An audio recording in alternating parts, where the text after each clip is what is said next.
Oh boy.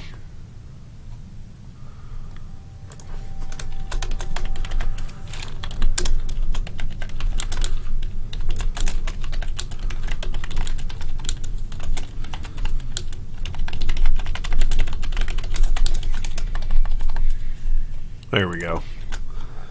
We'll post that here.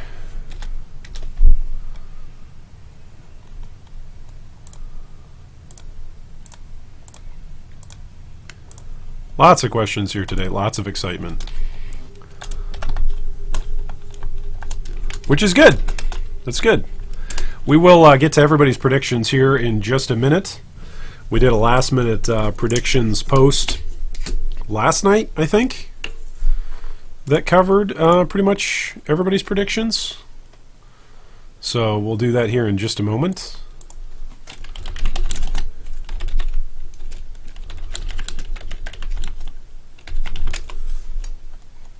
Oh man, they're having some trouble streaming. Hey, what's up, fighter? Or shall I say bear fighter? Oh man, let's see if the stream broke. I think the stream broke. Nope, it's there. Okay, great. As long as the PoE stream is still working. Yeah. They're having some trouble on their end. They just pulled it. No!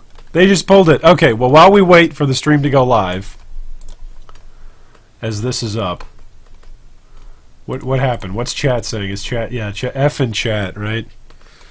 Anyway, while we're waiting for this to come up over the next 6 minutes or so, we asked last night, hello and greetings, Andrew. Welcome, Pablo. We said, hey, last chance to make your predictions. Finish the sentence. Tomorrow during the 4.0 announcement, GGG will announce the following. So it was your job to finish the sentence. So we're going to put these up live next to each other. So that way we can see when PoE actually goes live. F in chat, right? This is a bad omen. Is this a bad omen of 4.0's release? They say they're offline. Anyway, we're going to run through some of your predictions, and hopefully, I think all of this stuff is showing on stream-ish. Kind of. No, not quite. Why is it that my stream is only grabbing... It's only grabbing like half of my page. That's interesting. I wonder if it's still on... Yeah, it's selecting the subregion. There we go. Does that work now? There we go. Fit to screen. Oh my goodness. This is what happens when G3 Iron tries to stream. There we go. We did it. Okay. All right. So, we asked the question yesterday, what are they going to announce today? And we've got like what, like 4 minutes before the stream is supposed to start?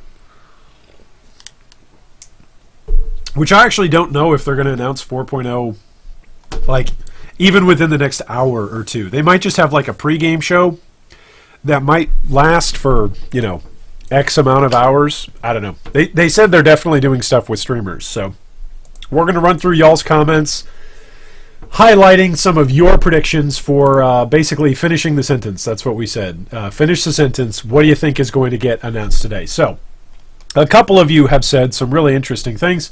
Some of you have said less than interesting things. And I'm sure I will make even less interesting things as statements today. So we'll see what that looks like. So Waku Jitsu said GGG will announce that the Exile was dreaming the whole time and is still sleeping on the beach of Act 1. He wakes to 4.0 and finds a completely different world than he dreamed, with new monsters and different cities. No one has ever heard of Elder or Shaper, but you run into an old man named Kane in the first town you see, and he asks you to stay a while and listen. Okay.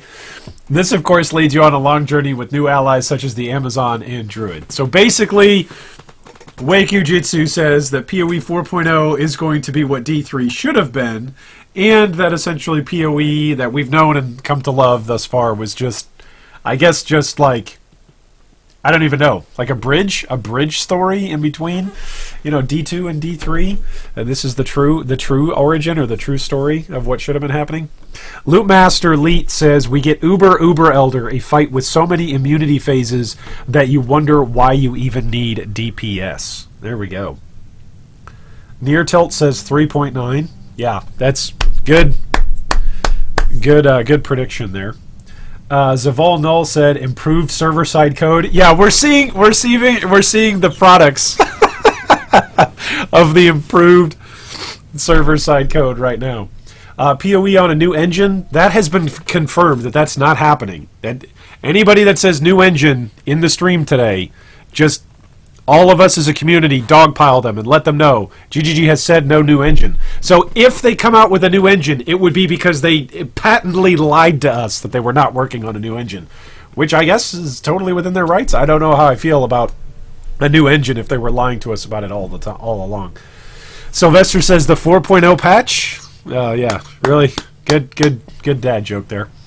Galadrin 1980 says new story acts. I think there's a good chance that happens. I think that is probably a good chance that actually could happen today, where they're like, hey, acts 1 through 15 or something, and now acts 11, 12, and 13 and 14 take you through the maps or something. I don't know. That would be an alternate to the end game of mapping and the Atlas. Could be that maps just disappear entirely and they go legacy. Tornstein the Fallen, new end game mechanic. Spencer Stewart says a graphics overhaul and the end of the War of the Atlas.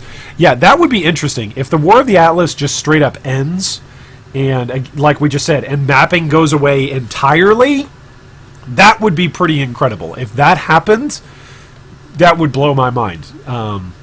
Yeah, it would reinvent the game in a lot of ways for a lot of players. Brian, which I think Brian is in chat, so shout out to Brian. Brian says, tomorrow during the 4.0 announcement, GGG will announce a completely revamped 10-act leveling process, a new graphics engine, and a unique way of interacting with other players. Hey, Brian, everybody in chat, dogpile on Brian. Everybody D in chat for Brian. Brian, buddy, we've already said, no, they're not doing a new engine, unless they just straight up lied to us. Chris and the team at GGG has said they're not doing that. And for the record, Iron, I think you're right about 3.9 and a Labyrinth overhaul. I'm certainly in if that happens. It would be cool if 3.9 was when the lab overhaul happens. If they rework the lab overhaul in 3.9, then that means that they must have something even bigger than that planned for 4.0, so that would be interesting. Michael says, more excuses for why the PC version doesn't have an auction house, /S. Seriously, though, will introduce a new core mechanic similar to how Delve gave us a new way to level. That would be cool. JF says, an auction house? I don't think that's getting announced today. Tindy Kappa says, PoE for the Switch. That'd be interesting. All right, so we've now got the live stream is up. It's live. The countdown is done. So technically we're live with Exilecon. This is Exilecon right now. It's a picture of trees and maybe a wolf in the background. Kind of looks like Act 2. Or maybe it's the lair map. Maybe that's what that is, the lair map boss. USMC says an Arc buff. I don't think Arc is ever going to come back into the meta. Like, if Arc comes back into the meta, it might be in 3 or 4 years at the pace that they're doing this, like, rotating, buffing meta thing. Like, it will not be for a very, very long time. Chad B says character customization and or races. Races would be interesting because we don't, like, part of the allure to me, or at least in general the game, of PoE is that it doesn't necessarily have like traditional classic fantasy races, right? And even fantasy classes. So it would be interesting if they added races. Like, where in the lore of Ray class does that really fit in?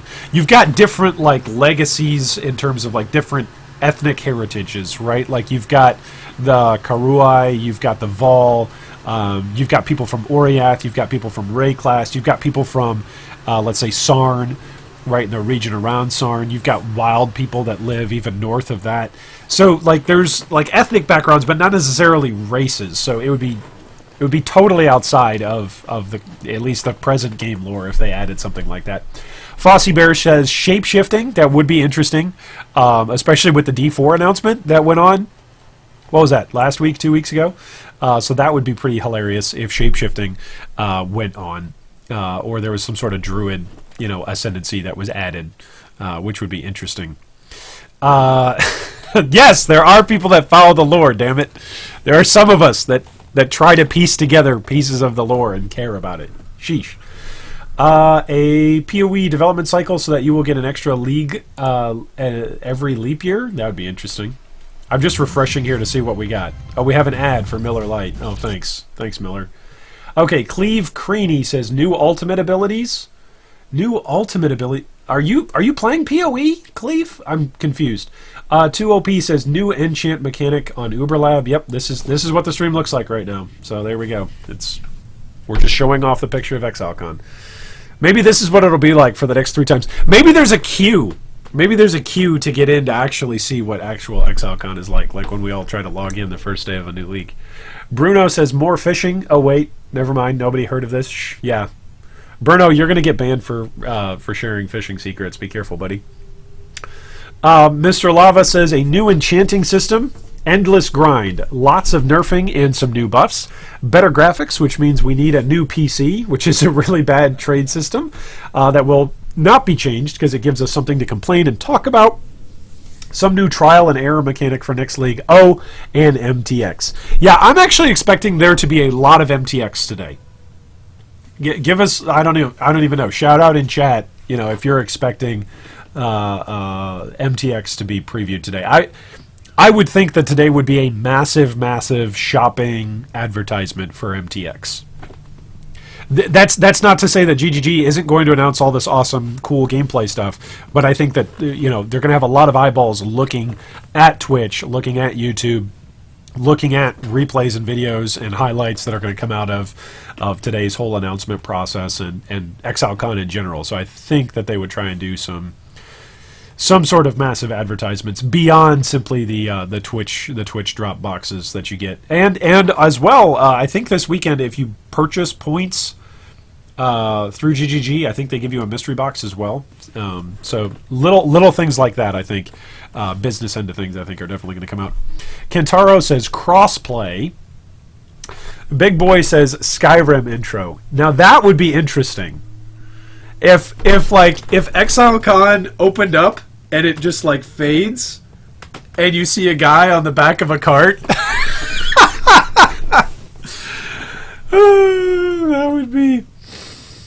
That would be great if the Skyrim intro just started playing. It's actually been, this year it's been 8 years, because it was 11/11/11 since Skyrim got released. So that would be actually kind of funny. Raul Hotavai says that Blight goes core and we will be able to enchant using oils. That's actually a great point. We haven't heard anything about Blight and how it's going core, whether or not it's going core or not. So that will be interesting.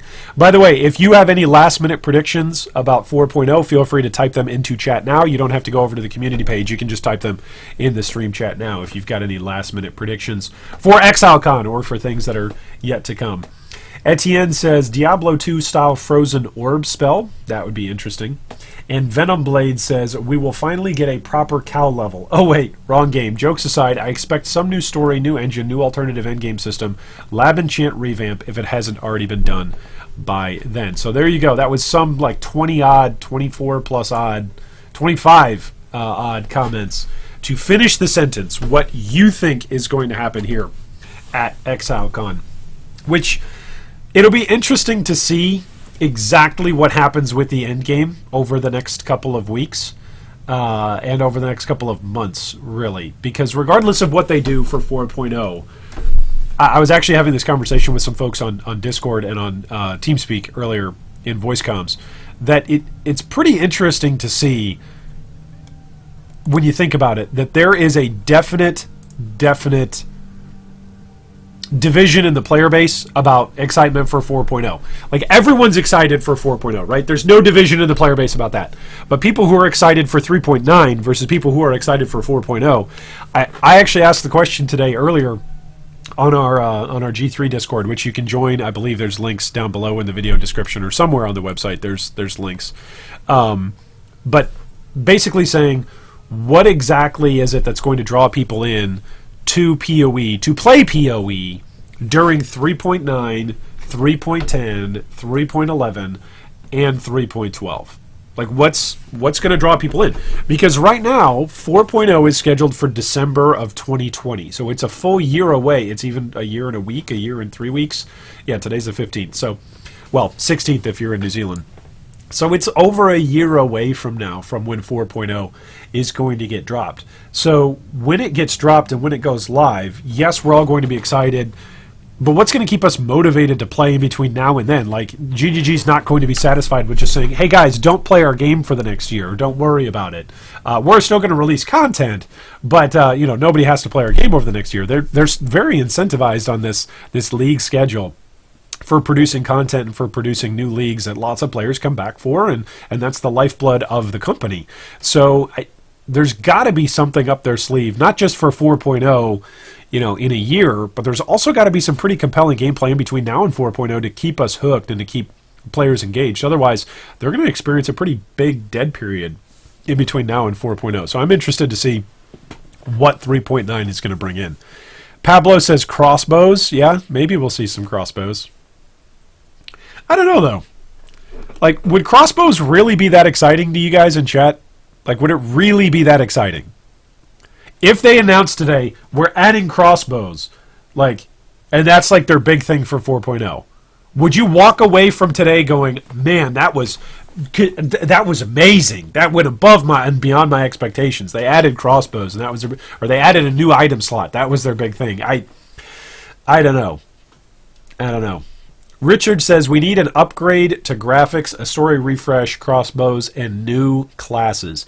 I need new glasses, not just new classes. But you're right. There needs to be a story refresh. There needs to be something that really draws us in and engages players. Again, I think especially over the next year, because I think 4.0 is going to bring people in regardless. But I think 3.9, 3.10, 3.11... all of those leagues in between, I think that's where it gets it gets a bit tricky, to be fair, to be honest. Some kind of limited trade platform, says Finger, or I won't have any excitement at all. Yeah, they haven't said that they're adding an auction house, and they have said they're not getting away from anything other than the trade manifesto. But I don't think it's outside of the realm of possibility that there aren't improvements or changes potentially that are named for trade, but I don't think they're going to give us many specifics today. I think the biggest disappointment that we all could have watching Exilecon today, first off, if we're even going to get to watch it, but the biggest the biggest possible disappointment I personally would have coming away from Exilecon is if we walked away from today and they were like, hey, we're doing all of these different things, but they don't give us any details on it. Like, if they just give us some broad overview and they're like, hey, we're going to do trade, and we're going to do a graphic update, and we're going to do a lab update. But if they don't give us any details on any of those things, essentially, if GGG, which none of us have to worry about this because GGG aren't Blizzard, but if GGG comes out like Blizzard did at BlizzCon and gave us, a cinematic or some sort of trailer or some sort of souped up, hey, we're working on this for next year. And if that's all it is, if it's not a preview, if it's just generally a tease, to me, that doesn't justify the hype of literally tens of thousands of players getting together to play and travel across the world to go see this. So I think GGG has a track record of being amazing and blowing out everyone's expectations. So maybe they'll announce PoE 2. I don't know. We'll see. But I don't think... Well, I hope that we won't be disappointed from today. But that would be the thing that would really, truly disappoint me, is if we don't have any details on anything. If they come out and they're just vague and ambiguous, and they're like, hey, we're working on all this stuff, and you'll see it next December. Like, that would be really, really lame. So I don't think they're going to do that. I think GGG's they've set the bar much higher for themselves than that. Fluffy Panda says PoE on mobile. I mean, I guess we could all be sitting here in front of our PCs as well as, on our phones and, sitting here playing away on PoE. I still haven't heard any more news about that Diablo mobile game, Diablo Immortal. I really haven't read or heard much about it. It's like anything that's out there is just memes. You just get flooded with memes, not actual much news. Miscalculated Gaming says, what's the odds on a Chris Wilson PoE coming to mobile joke? Yeah, as a joke, maybe. We'll see how they're feeling, how spicy they're feeling, as it were. right? Is that what the kids are saying nowadays? Are the kids saying spicy? Is it fresh now, or is it spicy? Is that the word? I don't know. Dylan says mechanics. They have a whole panel on 4.0 game announcements. I doubt it's just a tease. Yeah, I just wonder how extensive that panel is going to be on the stream, right? So if that's going to be something that's exclusive for Exilecon goers, then we're going to have news and misinformation that comes out about that. Whereas if they're going to stream every single panel and really go into detail, like we've never had GGG host a live event like this before. So it'll be interesting to see. I mean, you can see like the total number of views that they've got on their Twitch stream for PoE is like what, 286,000, and they've already gotten like almost half that viewers just watching it just now. So it's not like PoE has this long track record of making massive announcements using a platform like a convention or even using a live stream. This is very much outside of their regular modes of communication. So we'll see. I'm actually going to see about pulling up Twitter here and see if there's anything going on Twitter that anybody's saying anything. Chuck says they said they wouldn't do a PoE 2, they would just keep building on this game. No? Yeah, no, I completely agree with you, Chucks. Like they haven't said that they would do a PoE 2, but the reason why I bring that up is if we're going to say that PoE is lying about, let's say, the engine, because they've said they're not doing a new engine, right?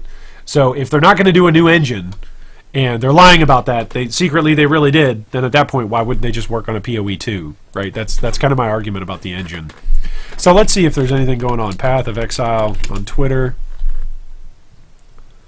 Let's see what people... Well, there's a bunch of people, of course, tweeting about Exilecon. It says the pre-stream is going to begin with Tarkat, Ziggity, and Crip. Hey, here it is. All right, I'm going to turn all this up, and we can listen all together. Hey guys, how's it going? We're here in sunny New Zealand, and our objective this morning is to distract you guys while everybody takes their seats and gets to the keynote and to stop you from rioting. We have zero content. Yeah. We have zero content. Great job, guys. Witty thoughts and our predictions.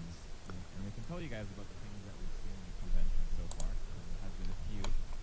I don't think I've seen anything. Okay, so the keynote should begin in 45 minutes or so. And Chris Wilson will join in about 15 minutes if they're running on schedule, which they're not right now. Basim says a PoE MOBA. Yeah, I don't think so. A PoE MOBA? I don't think so.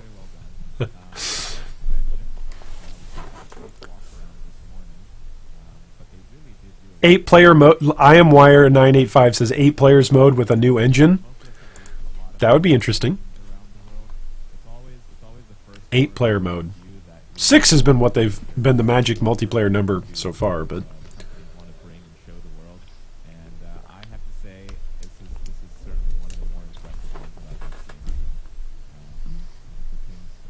I don't know if you guys get the full scope of this, but this tree is about 3 stories high. We don't get the full scope, Ziggy.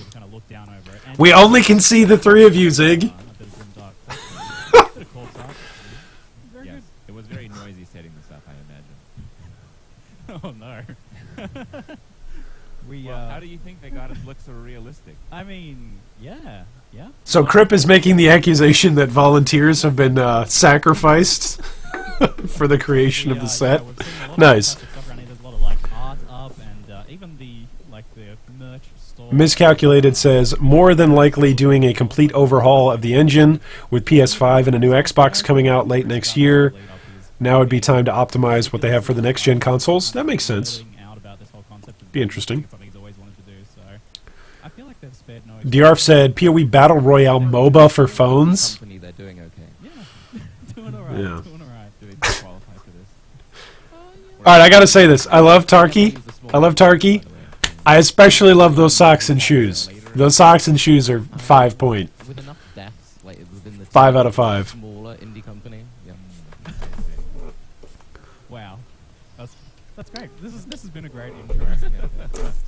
But I thought There is nothing more hilarious than watching three guys who are used to staring at their screens and talking than to see three guys talking to each other yes, typically while they're trying to kill time. They're just waiting for Chris at this point. That's got to be what they're doing. you just type it Does Crip have a bald spot on the back of his head? type aside. Is that what that is? You spend 5 days sending emails. I need to ask my Crip buddy. Hitting people, and then they start turning up. Eventually. Very effective. Is that true? Does Crip have a bald spot? This is the sort of content that keeps the community going, though. Bringing this sort of. I've got the stream turned up as loud as I can. I mean, the actual stream chat is all saying, "Hey, turn it up." This is as loud as it can go. Mostly waiting for Rise to turn up. That always gets me very excited. But I think the one thing which is always interesting about those is you have a lot of people who care very passionately about being the loudest person talking, and then just seeing who can get the most screen time possible. Well, that's good. That means you have the right people. You have the people who are very passionate about their opinions. And Basim says, "Hope not want to still play this on my toaster. No graphic update, please." They're just rebuilding the engine with what they've already got. prove it, right? Yeah, the stream is really, really low. Look at this.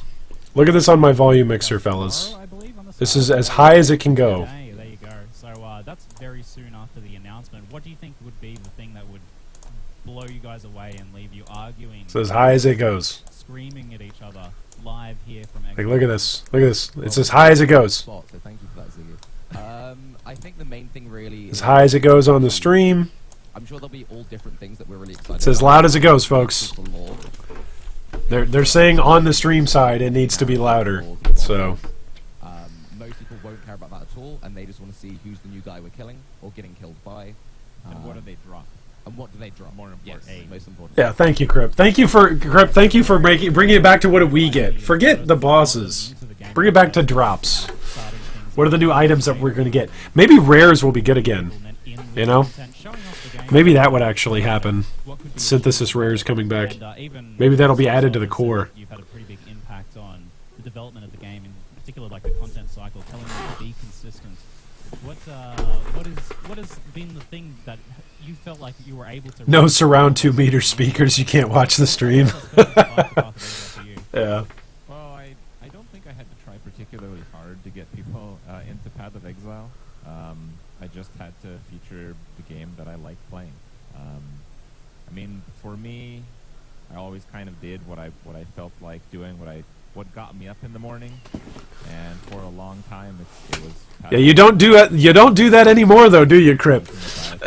You play whatever game gives you the most viewers. To be fair, you should. That's your livelihood.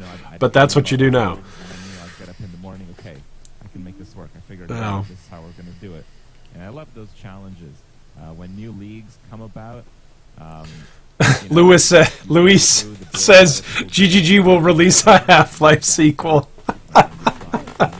What if GGG announced Half-Life 3 today? Oh, that's great. That's great. How right was I? Oh, man. So I love that. Should I actually log in? And I'm glad that you come to Should I log into all my stuff here? There we go. We'll log in. There you go. Oh, gosh. Now we gotta listen to this junk. Can I turn on night mode? I forget. Where is it?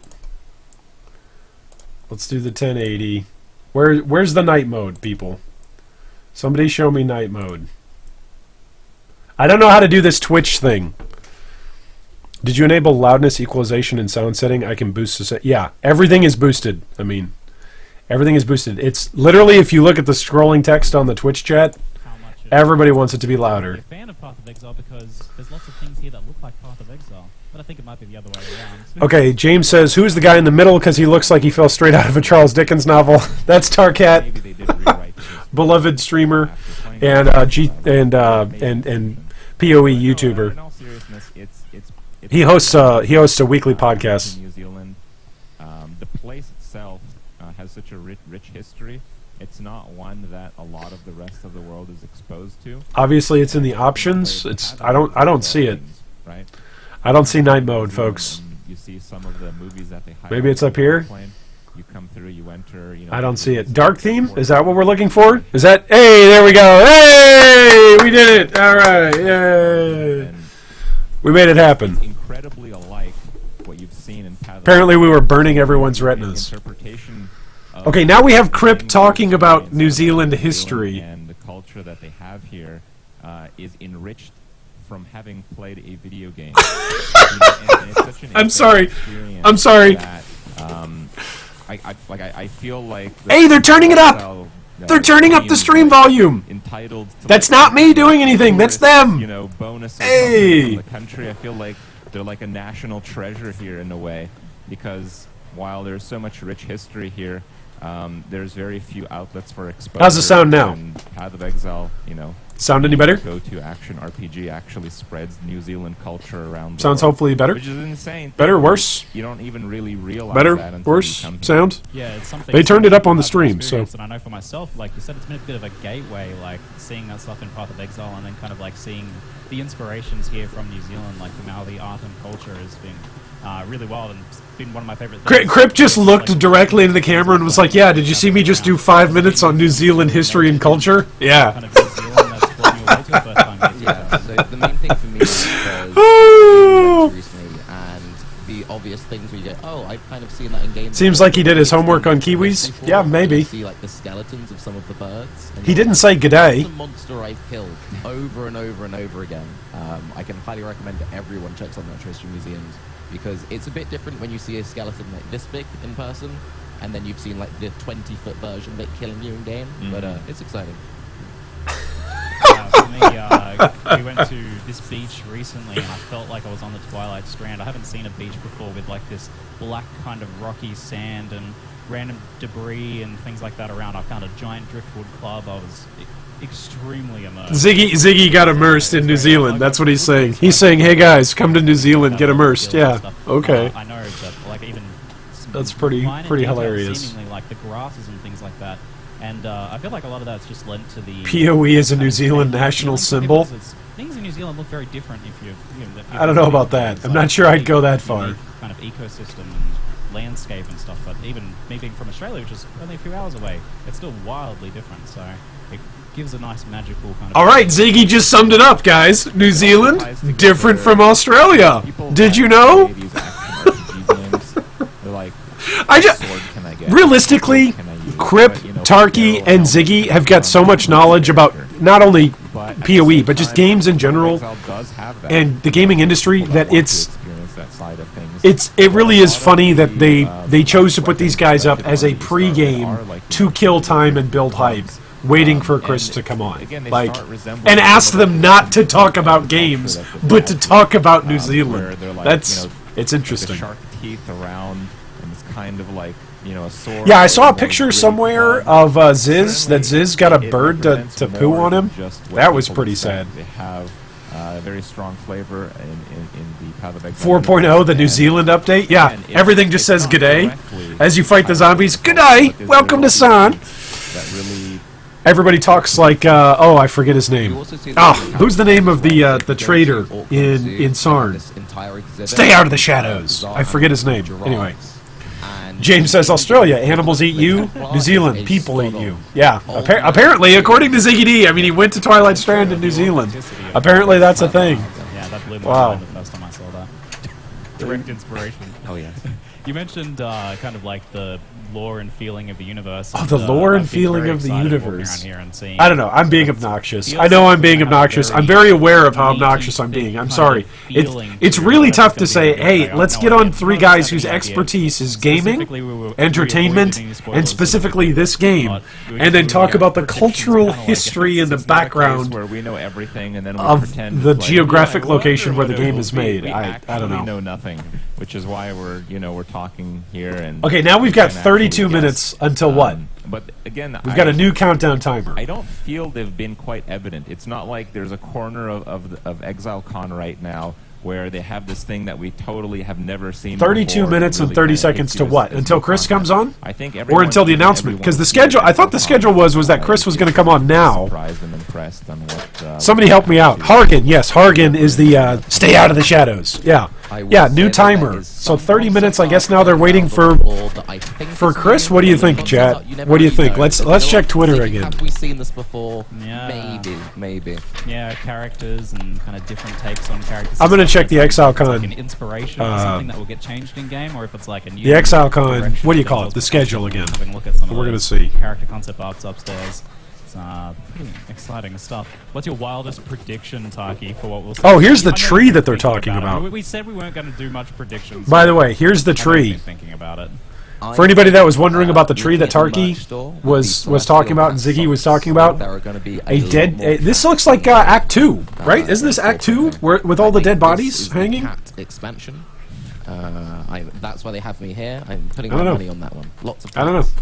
Let me know your thoughts. It's That's what hard that to looks argue like. with this. Exactly. Yes. I mean, I can't just say that. Maybe it's not cats. Maybe it's puppers. True. Okay, now we're making dog and cat jokes because I bet we're Steve really will trying to probably kill say the somewhere time. in this topic. How is it that these guys are going to survive on stream for 30 minutes? I don't know. In my mind, they. God bless always these impress guys. me. This is a tough ask. This is a Over the really tough years, ask. We've all seen Path of Exile grow its complexity, grow its reach, grow the number of acts, many times over even, in some cases. But it's always. I want to see the schedule. Okay, here's the I'm schedule. always left thinking it's like This is the this schedule. version of Path of Exile. Okay. That's about as well as you can design. So an this is action the RPG game. streaming stage is the And pre-show, next season comes which and, that's right you know, now. They actually So they're also improved seating. it in some Okay, so way, they're seating but for the then next that, hour. you know, And then the season after announcement season, keynote is Chris and content after Jonathan, which will be content after year after streamed year. It's something that we have to remind 10 a.m. their ourselves time. Path So of that's in Exile half an didn't hour. Come out a few months ago. Path of Manton Exile says, I hope they're getting paid for it. played Oh, they're getting by paid for many all of of the this, people still Manton. playing it for years. Make no mistake. I played it for the first time. It's been, I think, This is more not than Crip, 7 years now. Tarky, So and Ziggy D just to think about that is on their own insane. personal How streams. many games They're on the official grow PoE from, stream, you know, so there's some sort of someone's compensation that's being essentially worked out there. basement And getting a few friends over and trying to make. Tindicappa says Crip's just going to start playing Hearthstone in 15 minutes. He probably hasn't pulled up on his phone right now, right? Playable, it's an indie game, and it starts Oh, growing man. and catching on because of the actual content year after year, to the point where we're 7 years in. Their numbers keep growing up, and now we have Exilecon in New Zealand. Right? It's wild. It is actually a crazy thing. We see so many great games out there. They come out, they have their moment, and then, you know, a few weeks go by, a few months go by, and Twitter everyone just but said that the guy in the 4.0 bar announcement forgets is in about that. 30 minutes. Okay. But Path of Exile's not. doing But that. somebody It's saw really that, right? Somebody else saw that on the Twitter Also, like, on the what you Twitter said, people schedule were playing, feed for the like, stream that 2013, Chris people Wilson were was playing supposed to join them beta, before he goes and does the keynote. And it's a game that's always surprising us. Like, we never thought they'd fix So- desync.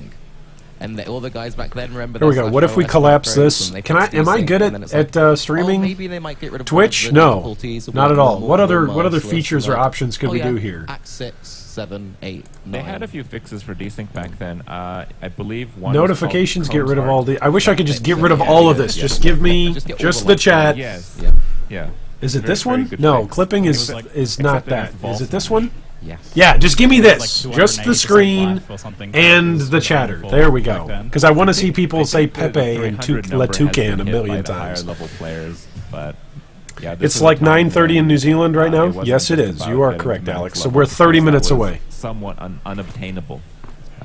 Though we've met Havoc, we've met many of the legends. I'm sure there are some people who couldn't make it to Exilecon, but certainly seeing so many faces from over the years, from players who've contributed to the game or just playing it through that form of contribution, Yeah. kind of raising the skill bar, the achievement bar. Okay, so now we're talking about year pushing after level year. 100. So Like, they're many going to run out of topics. And it's just They're been going to run out of topics. They should have given them a tease to open up They with. tell me their side of things. They're going to run out of topics over the next 30 minutes I unless don't know, Chris it's- comes and it's- saves the it's day. such a wholesome event for me, but I'm sure I'll forget about all of that once they start doing announcements. Manton says we need to get you there next year. Okay, a couple things on that. First off, I don't think Exilecon is going to be a thing every year. I don't think they're going to do that every year. I don't think there hasn't been an announcement about next year. And if there is going to be one, it will be announced this year at Exilecon. So I don't think that's happening. Secondly, I probably would not get on the plane I do not like planes. I hate planes. If there is a car ride that will get me to New Zealand, I'll take it. I'm not flying on a plane. No, thank you Path though. of Exile memory. Like, it's that point. It's like trying to remember when you were a toddler, and you're like, "What's my earliest memory?" And you're like little scraps. I was wondering, kind of, what's the first thing you remember from Path of Exile? What's your first PoE memory? I That's remember actually a the good first question. character I made, actually. That's actually a good Yeah. question. And I remember It's a good discussion question. the first time I started playing Path of Exile, it was a surreal experience. When I killed the zombie, he dropped a divine orb. He killed a zombie that dropped the divine. Okay. And he Yeah. probably had no idea what he Well, would I didn't what he know could what do. it was. Yeah, a My divine question dropped was, him. Is this rare? Yeah, is this good? Yeah. I ended up making a ranger. James says, isn't it like a 19 or 20 hour and flight? Yeah, depending on where you are in the actually world. had Chris Wilson on the stream when I was playing it, and I don't remember, what I asked at the time, but I remember having a discussion about, my character. I was feeling pretty happy with it, and it's like, oh wow, this is so overpowered, because that's kind of how the game sells you, right? It's like, okay, well, wait until the next act. Yeah, yeah. And I remember being quite overconfident in my ranger's ability to survive the game. Being overconfident in your character's ability to survive. Say hello to hardcore. But 7 years ago, evasion So you can bye to your character. The game. You would evade hits, but once the one started landing on you, your hit points very frequently dropped to the non-existing numbers. So I think I played a ranger to the level 30s or so, and that's when I started playing on hardcore. I played the Ground Slam Marauder.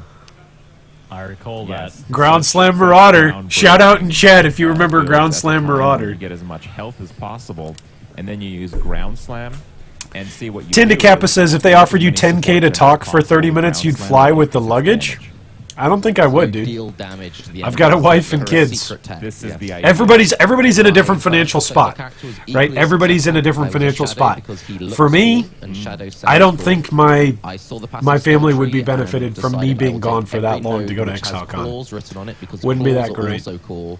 Actually, back then, I'm not sure if they were that cool. They won. They won.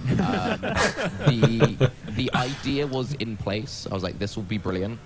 I then had to spend 3 months watching Free Spells from Raw. Actually, that's a good question. When did I create my PoE account? That's a fair question. Because it turns Is out PoE that even taking up right claw now? nodes and nothing Let's see. else wasn't a good strategy in hardcore. Let's see if their until website is 2013. actually up. No. No, it is not.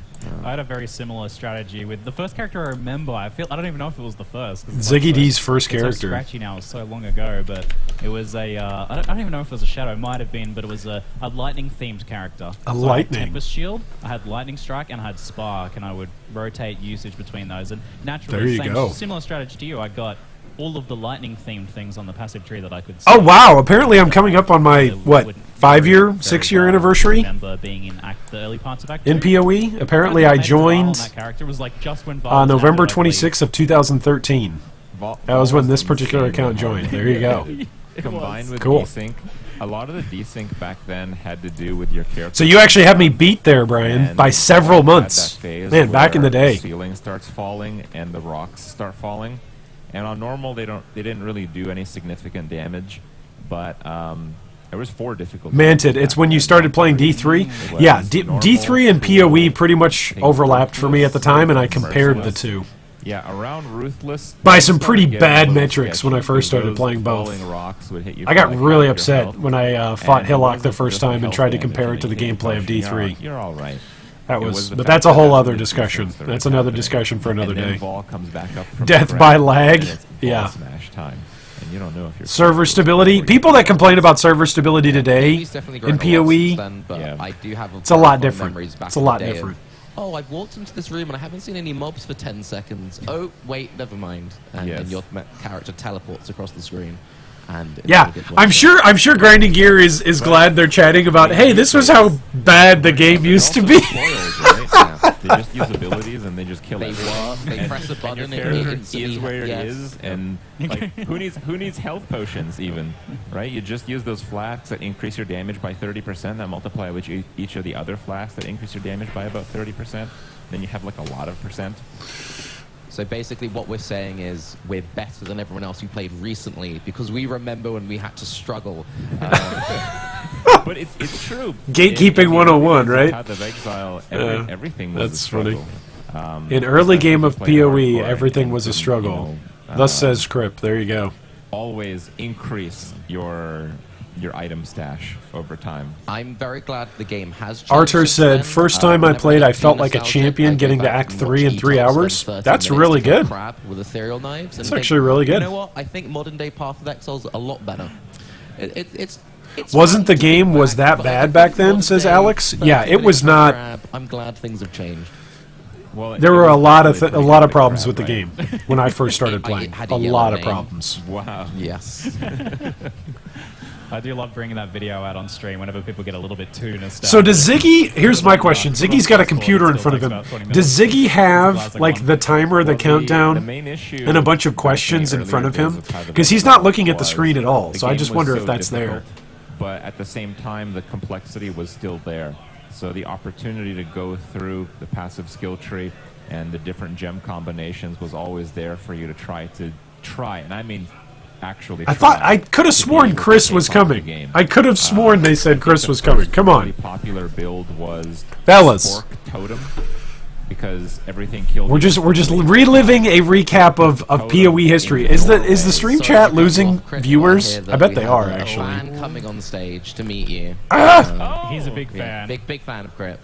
Welcome How are ya? in. Hey, it's Chris Wilson! Yay! Good to see you. Yay! We'll get Chris mic'd up, and then I believe he's just going to... Ladies and gentlemen, Chris Wilson of Grinding Gear Games. I mean... Hey, Chris, are we on? Oh no, his mic's not on. Get Chris's on. Yes. Yeah, Okay, I perfect. we're good. Yes, Yeah, there we let's go. go. So, would you like to introduce yourself? I'm Chris Wilson from Grinding Gear Games. Yay! He said the thing. It's Yay! so far. It's only just begun. In 20 minutes, you're going to be up on stage doing the keynote presentation, and obviously Yeah. not going to spoil anything for us, so... No. Maybe some bits and pieces. Would you Oh, like he's to gonna introduce spoil some yourself? things. Let's Time listen. goes Yeah, by. who is the bald guy? Does anybody know who the From Grinding Gear Games. who the bald guy is? Goes That's a wild. great part. Yeah. It's gonna be I good. actually, when you say that each time, it does kind of bring it back. You know? Yeah. Yeah. I don't know how much you understand from the audience perspective, but I think so many players who play Path of Exile these days have been doing it for so long. So to hear you introduce yourself as they once learned about the game many years ago kind of brings them back into a moment where their ears are more open than they can ever be. Nice. Yeah. That's the plan. It's gonna be a good show, though. We put a lot of work into it. It's gonna be awesome. It's going to be a good shirt. He's got a Katava shirt on. How awesome is that? The Katava X? Everything. That's a good looking shirt. Just start from the beginning and go towards the end. That'd be good. Right, so Tarky looks announcement. fresh. Yes, he does. Dude, have you seen his socks and his shoes? I need to get some of those. Give me some of those Tarky People clogs. on their way to explore the show. There's some awesome stuff lined up. You know, you can play various things we're announcing. We've got a lot of cool content you guys are contributing to. There's people streaming the new gameplay. We've got the racing finals. We have the card game that everyone seems to be hyped about, especially Crip here. Yes, I flipped over the cards and they say Exilecon card game at the back. That's right, But it's- Exilecon ends in like a few days. And then the But card what game about ends. what about the people that want to keep playing the Exilecon card game after Exilecon? We'll see how it goes. This particular version of it kind of requires being at Exilcon. We have the map device with Zana, played by Zana.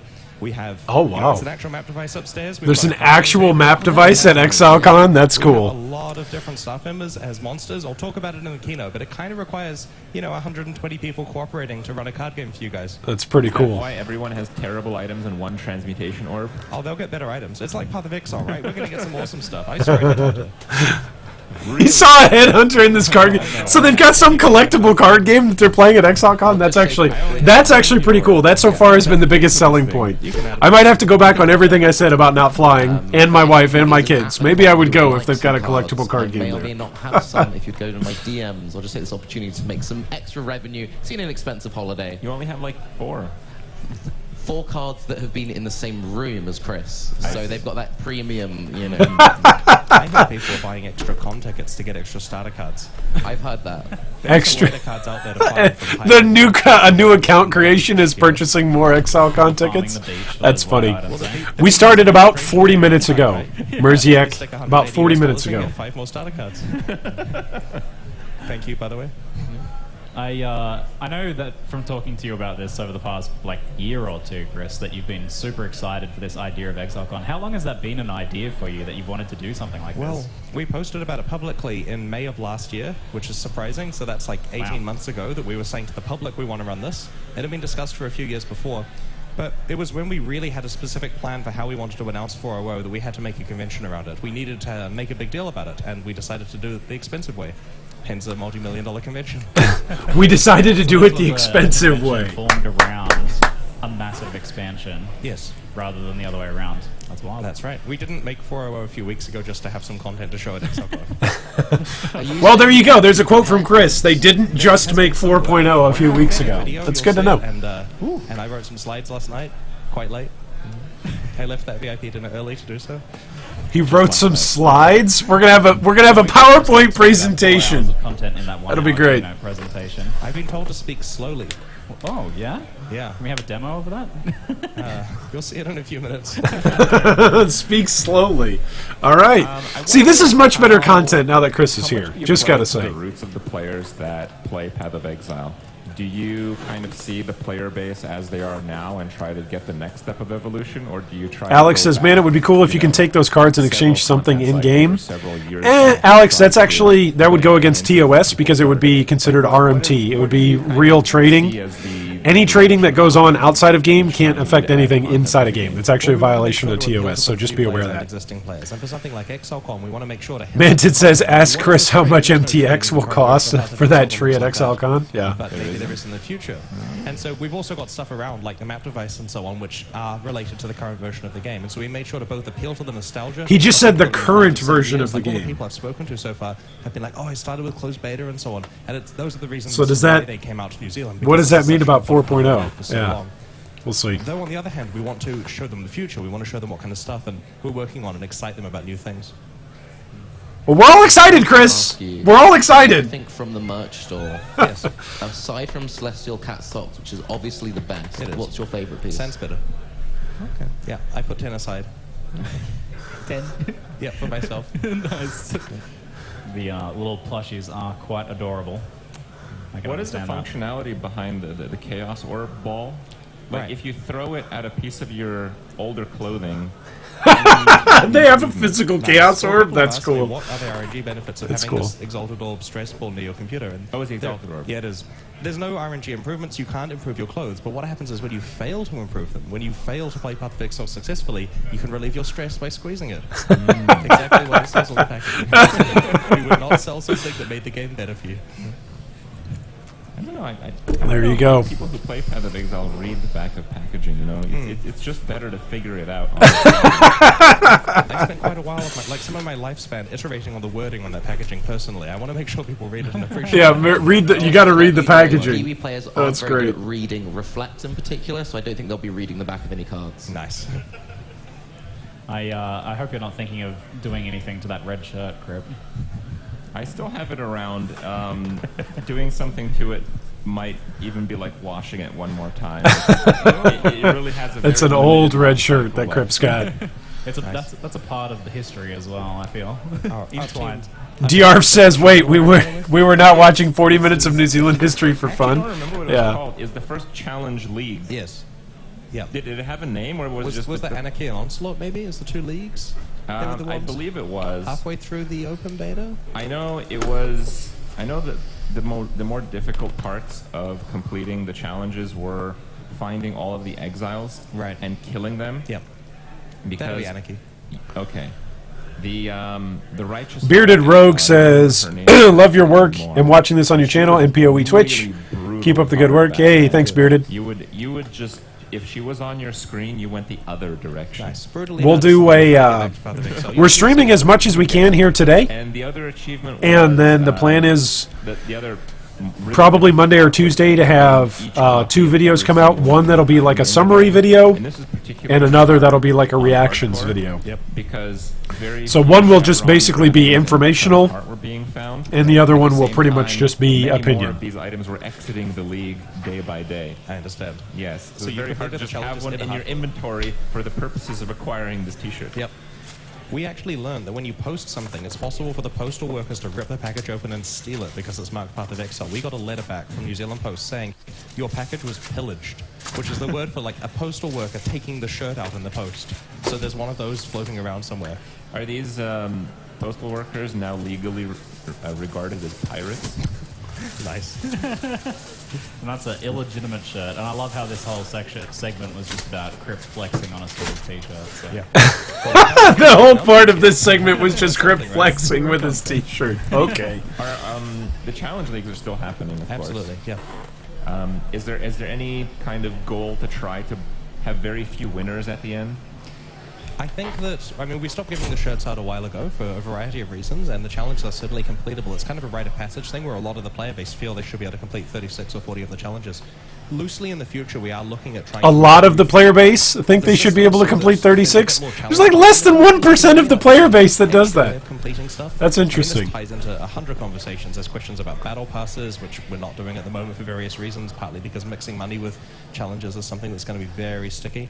But I do want the challenges to be hard. Like, I want it to be something where people can really aim to have a 3-month goal for the people who are playing a lot of Path of Exile. Yeah, 3-month goal for people who are Now, playing a lot. Wow. In terms of the challenges just themselves, Manted says the entire country of New Zealand is at Exilecon from what I knew about the so you country want people to before. kind of feel that accomplishment. Okay, But you that's just not true, right? That's just not true. Look at Like this. the idea that someone who's Look done at this. everything New Zealand, from 5 or 10 in the league, ideally, right? According to Players Wikipedia, know where they are.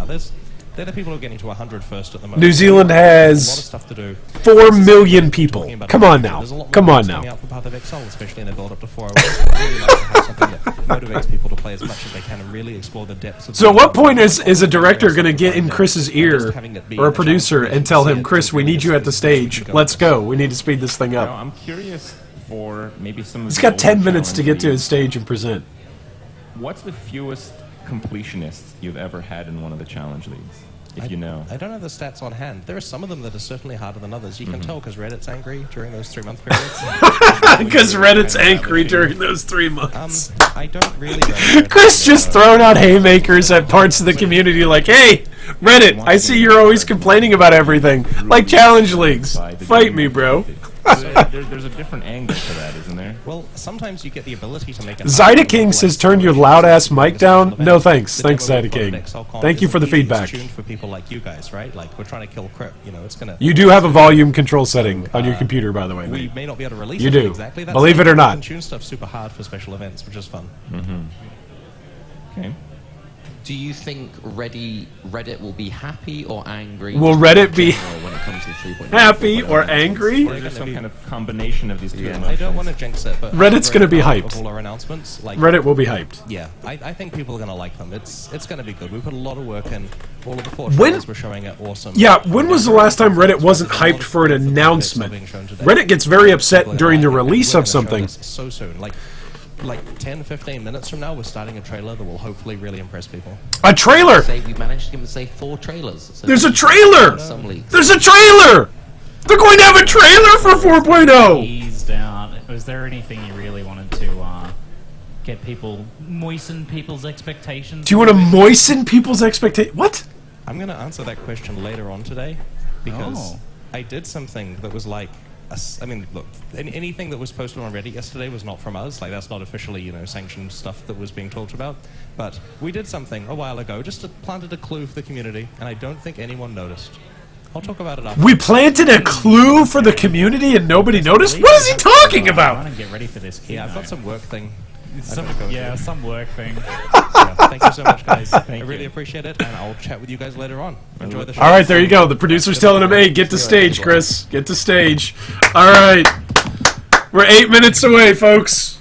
Well, Chris 8 minutes did a away. Job of getting us a little closer to the keynote presentation. That's a good-looking We have tree. just Some pretty 8 cool minutes bodies. until that'll be beginning, folks. And Oh, I don't know about you guys, but I actually didn't sleep last night. I woke up every half an hour. I would look at the alarm clock every half an hour, and my body was just like, it's Exilecon time. I don't know. Did you guys get any sleep last night? Bearded says there's too much emphasis on Reddit, full of trolls. Nice. Please enjoy the moistened experience of Exilecon. But, my excitement for Exilecon has Yeah. required me to sleep almost not at all. It might be a clue at Exilecon, says Alex. That's true. But if it was like an Exilecon on the website or something, that would be interesting that everybody's missed it. Yeah. Definitely not ideal. Off to check Reddit, says Something like Michael. you've Yeah, got good to carry idea. Through 2 days here for us, and Yeah. it seems like a pretty jam-packed schedule as well. Like, it's back to back, and there's like parallel things running as well. So a lot of stuff I believe is going to be released as VODs after the event. So if you're seeing things on the schedule but you're not able to see them on the stream, do not panic. You'll be getting VODs of that a little bit. Okay, later. so lots of Have you videos will be had a released. chance That's to look at good. The schedule. Anything you really want to check out? Everything. Everything, yes. Yeah. Everything. I'm gonna try But and hit everything. I thought it was pretty interesting. Nice, that, Red. Chris was quite understanding. FY, there's a lot of trailers in New Zealand. They will get one of their local gas stations. The demo as difficult as possible. It's true. I mean, we're in New Zealand. And people that want to be here, they're here, but they really want to be here. Yep. Right? It's not like this is at the doorstep of most of the people that play the game Path of Exile. No, that's true. It's That's very true. international. New Zealand is They very, play very around far the away world. for the vast majority of us. And they have At least according to our YouTube stats, on our little tiny community, Not most of the exactly, people not that watch our most stuff anything. are from Europe, Pretty are from slightly far Asia, away. Yes. yes, I heard from North from America, Xbox from and South Xbox. America. We've even got some African viewers and some Australian viewers. Like, there's folks from But yeah, all that's over it, the like, globe it's a that check screening out our process, just probably little people teeny who tiny really community of a couple thousand and, people that hang yeah, out usually at events in like the, G3 and that chat demos about are stuff toned and down watch to, stuff and discuss things make sure about demos PoE and together. things So that's a are great point comfortable that with the game, PoE and is all the really, people really who are, international. at least fairly familiar with the game. Yep. I also think you need to respect the fact that this is all being streamed for free. They're not charging any tickets for it. It's Yes! going for free on Great point, YouTube, Tarky. And also that they're letting everyone restream. That they're letting everybody Companies restream it. aren't as kind when it comes to That's- that. that's a They're great helping point. the community a lot with this. Certain other companies, Blizzard, Biggest sucks announcement I at those think things. Path of Exile's ever had in They- terms they of require you to buy, like, blowing me away. passes in order When to they view started content. talking That's about promotional the for new stuff they're assets that selling. adding to the It's game.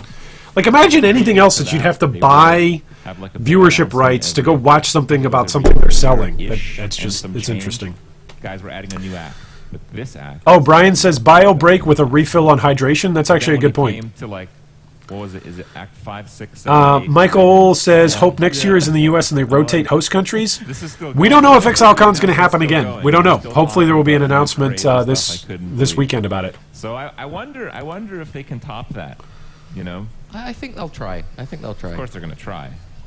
I don't think there ever is like, yeah, guys, that was it. We're over the hill now. That would be a very Yeah. good opening. Hi guys, Chris here. This will be a very disappointing announcement compared to 3.0. We're pretty much done. We're tapped out. I'm out of ideas. Yeah, I remember being shown that trailer for the first time of the 5 new acts. I was actually like in the office at the time, and it was a little bit early. I know. Ziggy D was in the office. Chris has a habit of trolling me a lot with announcements and giving me fake announcements and feeding me false information. I don't know. Maybe he still doesn't trust me or something. But Yeah, he shouldn't. No, He shouldn't. I wouldn't. Yeah. Look at me. But it went the first act, and I'm like, oh, new act, sick. And then it went another one. I'm like, okay. And then it went bam, bam, bam, bam. The next like 3 acts. I'm like, you trolling me? And now Chris has said that this is going to be bigger than that. So. Yeah, anybody that doesn't remember when they announced 3.0, everyone was expecting them to get rid of one difficulty and get rid of one act. Replace or add on one act. And they gave us 36 more acts, something like that. So, 6 new that's the acts, only thing got they rid of need. difficulties altogether. Like, they blew everybody's expectations off. So that's kind of the bar that they've set for themselves. Try not to say something that they possibly can't meet. I believe we have like just a moment until it's actually beginning. Everything's gone quiet. Everyone's If gone, just 4.0 is around big how they're as all they going. say, maybe there's hope for 5 new acts, says Michael. Yeah, I don't know. Should we like go see what's up over there? Well, probably waiting around and watching an empty stage is more entertaining than us. So Yeah, I agree with that. Watching an empty stage is more entertaining than you guys. I think, You guys made an hour and preparing of New Zealand references and we'll New be back a Zealand little bit after promotional the cultural Red Bull references. But we'll actually have content then because we've seen things. That Bravo to Ziggy, Tarky, and Crip. Oh, it's beginning. And fade in. Are they going to fade out and swap or no? Oh, there we go. All right. We have two. Oh, there was double timers there. All right, 2 minutes. If you have to pee, if you need a drink, go get one now. That's what I'm going to go do. I'm going to go pee. Hopefully I can pee in 2 minutes and 30 seconds.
Alright, here we go. Whew! I peed in like a minute. We did it, fam. We did it. Alright, we got 1 minute to go. Alright, is there anything else I can do to improve anything? I think we're looking pretty good. I can hear new music.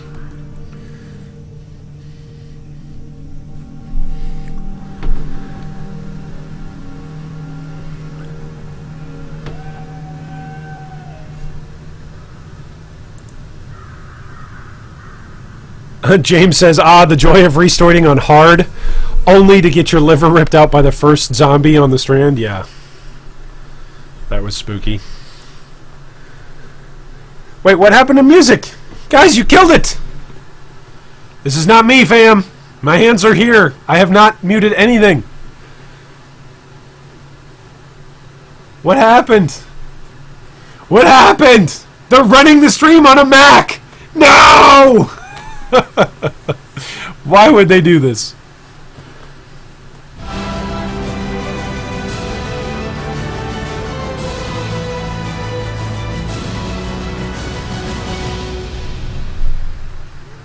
That look in your eyes, I recognize it.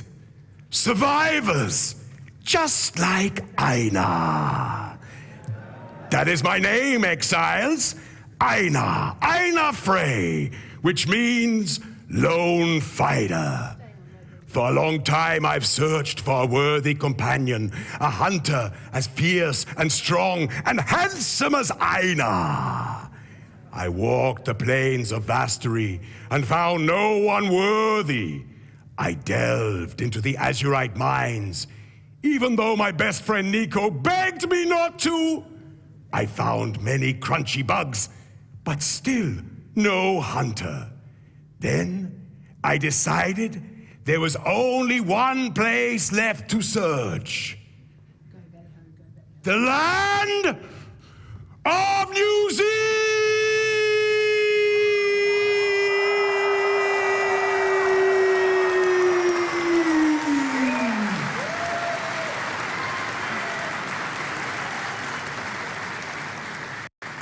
Oh, this is not the menagerie. Aina must have taken a wrong turn on the path of exile. I make a joke. You like it? I know where I am. Do you? Do you? Do you? I know because Aina knows. Welcome to Exilecon 2019!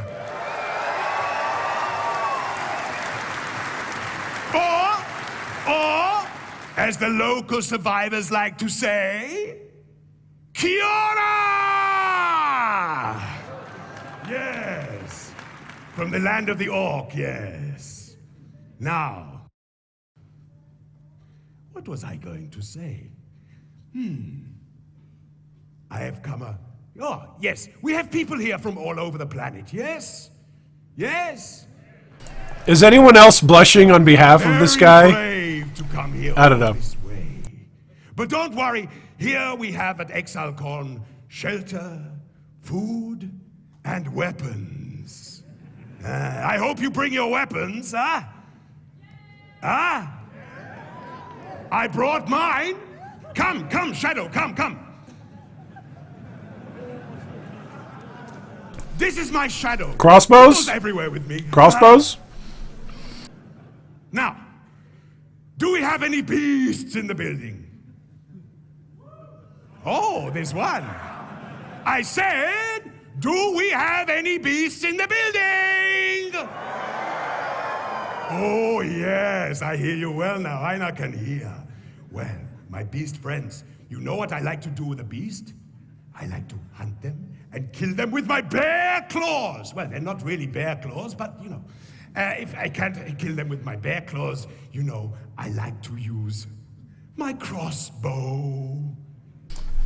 I prefer to call it my happy bow. You see, come, Shadow, come. This is how it works. When I'm hunting, first of all, if I'm going for a big beast... All you crossbow people, get hype. He looks like a big beast. Stand up, beast. Not you, the big one next to you. You are too skinny. You will make a good carcass, yeah? Very useful. Don't worry, we use all the pieces of the animal, like grinding gears using all the pieces for the game. Big beast, stand up. What is your name? What? Noshi. Okay, welcome, Noshi. Put your hands up so I can aim straight. This pre-entertainment. This is pretty good. Put your hands down. So I know it's pretty When good. I'm hunting a big beast like Noshi, I have to tread very carefully. I'm stalking now. I'm not talking, I'm stalking. And then I'm taking aim, generally in Oshi's direction.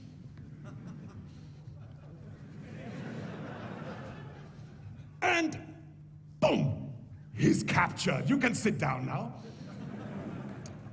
When I'm going for a slightly smaller beast, I have to, yes, you can stand up now, smaller beast. Yes. This is actually pretty good live entertainment. I know it's tough to watch on Twitch, but this guy, he's got control of the room. The room is laughing, the room is participating. If anybody's done any kind of public speaking before, you know this guy's got all their attention. When I'm going to take a shot, Jason here, I have to aim more carefully. Like this. I'm lining up my shot, and boom! He's been captured. Good, yeah. Aina is very good. Shadow, where are you? You can take it away. Because when I'm hunting little tiny insects, I can't use my crossbow, can I? So I have to stamp on them. It's funny, no? Yeah, it's funny. So if I'm stamping on them, I have to stamp a few times because one little insect is not very nutritious, is it? So I have lots of insects. I pick them up, I eat them. Very nutritious. Very good. So, today, I have come from very far away to be here at Exilecon. Yes. Does anybody know? Does anybody know in chat if this is actually the guy who does Ironheart's voice? Just to get the point. Just wondering, throwing it out there to chat. Does anybody know? Does anybody recognize him? 50 beasts, and I will have to sacrifice 50 more just to get back to my menagerie. But don't worry, because here today, we are here all weekend. All of us here to celebrate. All of us here to celebrate. You are going to get a chance to meet the originals. The first ones from Grinding Gear Games. Don't worry, They are not going to bite you like the first ones Einar is used to, don't worry. They are very friendly beasts. You are going to get to talk to them, and they are going to talk to you. It's going to be great. Today, at this convention, is here for Einar to meet all his friends and talk about all his achievements.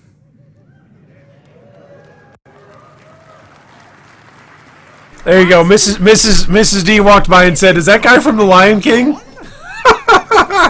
This is Exilecon!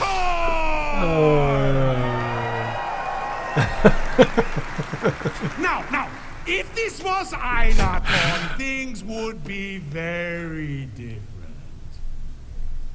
The main event would be sacrifice by combat. Yes, I'm coming to you two. Yes, 2 lucky survivors here. Are you married? Oh, then this should be very easy for you. Because when you are married, you will find a lot of fighting going on. When you're married, you'll find a lot of very, fighting. Very easy. So don't worry. Things are only going to get worse. Now, sacrifice by combat. I like that. If this was... listen. Where's Chris? Out there, on one of the stages, Where's have Chris? streamers. Do you know what streamers is? Yes, we know what streamers are, Einar. If this was Einarcon, we would just have lots of blood and goo and snot and everything just pouring off the stage all over you, married people. You like that, huh? We can see who has the biggest bloodstream. It will be good. Oh, I like your hair. It's very nice, Beast. The only problem is he can't see behind you now. You can see. Some guy with a mohawk in the front row. We are going to have streamers. This is not really what it is. Streamers is where you have another stage out there, and you will be able to talk. Bearded Rogue says, "You need to remember that in New Zealand, everything is slower and in many respects better. Slow down and enjoy." That's a good reminder. It's a good reminder. We're in an instant demand culture, so it's a good reminder. I am hungry. I didn't have my breakfast this morning. Meat. No. This is what it is, streams. Now, the other thing you will be able to do today in Exilecon, you will be able to buy many, many things. Many, many things, you lucky people, that is exclusive here to Exilecon. Let me show. Oh, no, save it. This one is very rare. This is an albino rower. Very rare. Here is a little beastie here. It's a baby rower. Very cute, yes? No, it grows into a huge monster and will eat you up. This one is for you somewhere out there. He's captured. He's captured. Here, we have another beast. This is a sand spitter, I think they call it. Yeah, sand spitter. I think I used to date one. No. I think I used to eat one. Yeah, that's it. I now make funny. This one's for you. Oh yeah. And this one here for you two because you're lovers. I like you. Give it to them. And one over here. Oh, very good catching. But this is my baby. This is very rare. It's a little albino for my new friend down here.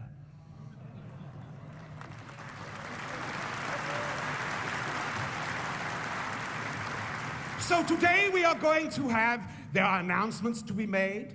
You have to listen out because I have been told by the first ones there are going to be announcements, there are going to be games you can play. So you have to listen, and Einar has been told to say this. I do not know what it means, but this is what I've been told. Einar was also told to prepare a long talk. Yes. This is better, I think, you know. A long talk is boring. Einar is only used to talking to beasts in the menagerie, and they do not listen good. Crazy Cracker says, "Why is this happening?" A little boring. Because it's called an intro. Thank you, Russell. Concerts typically have intros.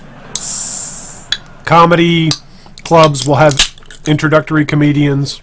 It's a warm-up. It's something before the main act. I love to hunt. I love to smile. But most of all, I love you, Exile. Oh, there you go, Einhar. Thank you. Einhar loves us. But more than that, I love to hunt. Now, I'm going to make a special announcement now. Do not do what the rower do, okay? Do not do your toilet all over the floor, all over the table. All right?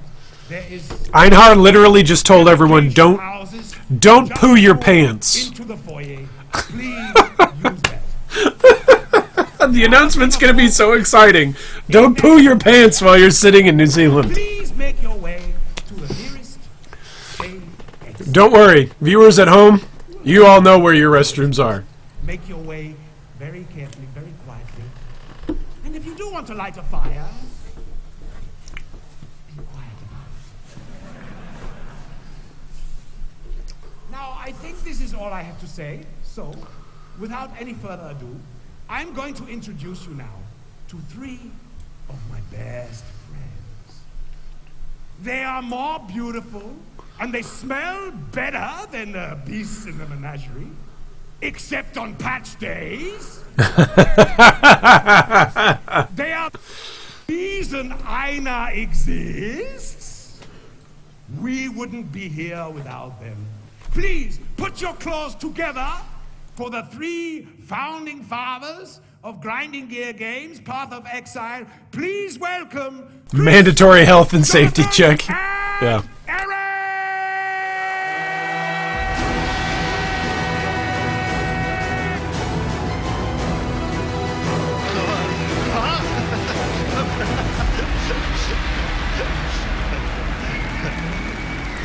All right.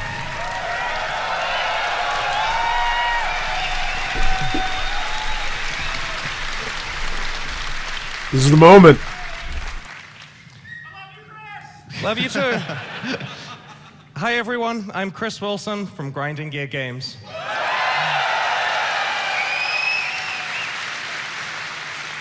He said the thing! He said it! Welcome to Exilecon. This is Eric, our creative director, and of course...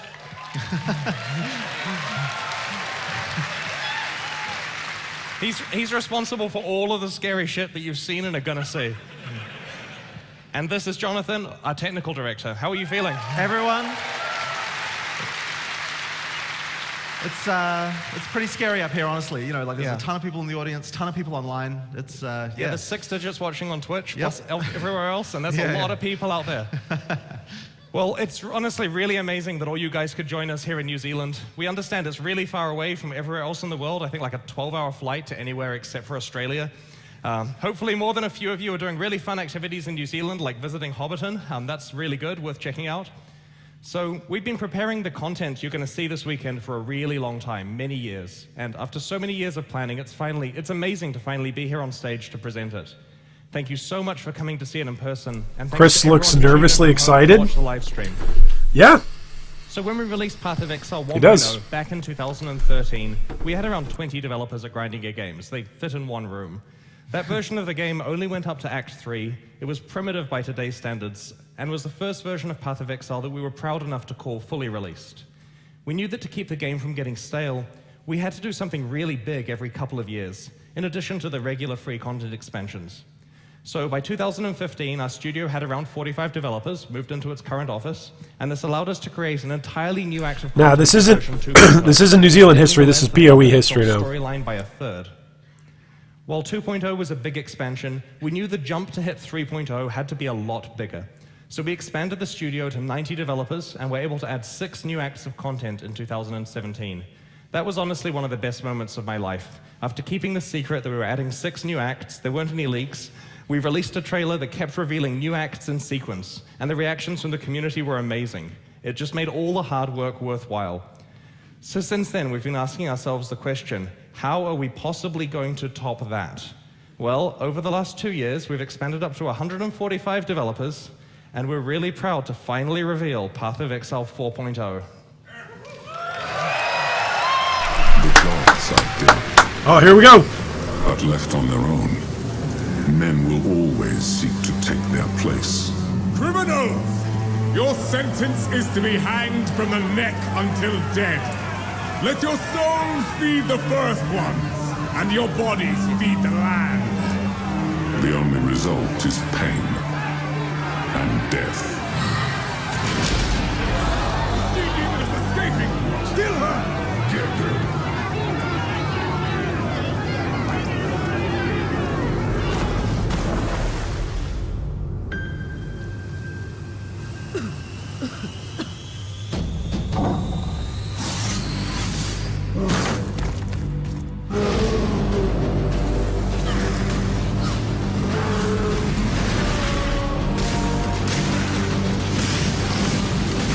Only 20 years since Kitava fell, and already corruption spreads like They are remaking the game. They are remaking the game, folks. wretched malevolence lurks in the This is PoE 2. They're remaking the game. It is our calling to put it to an end. It must be done if Rayclass is to survive.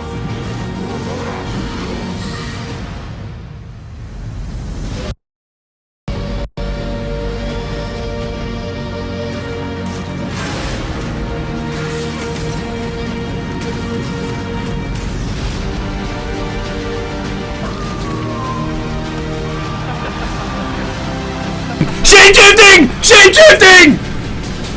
This is PoE 2. Ah! It's 2! They're doing it! PoE 2!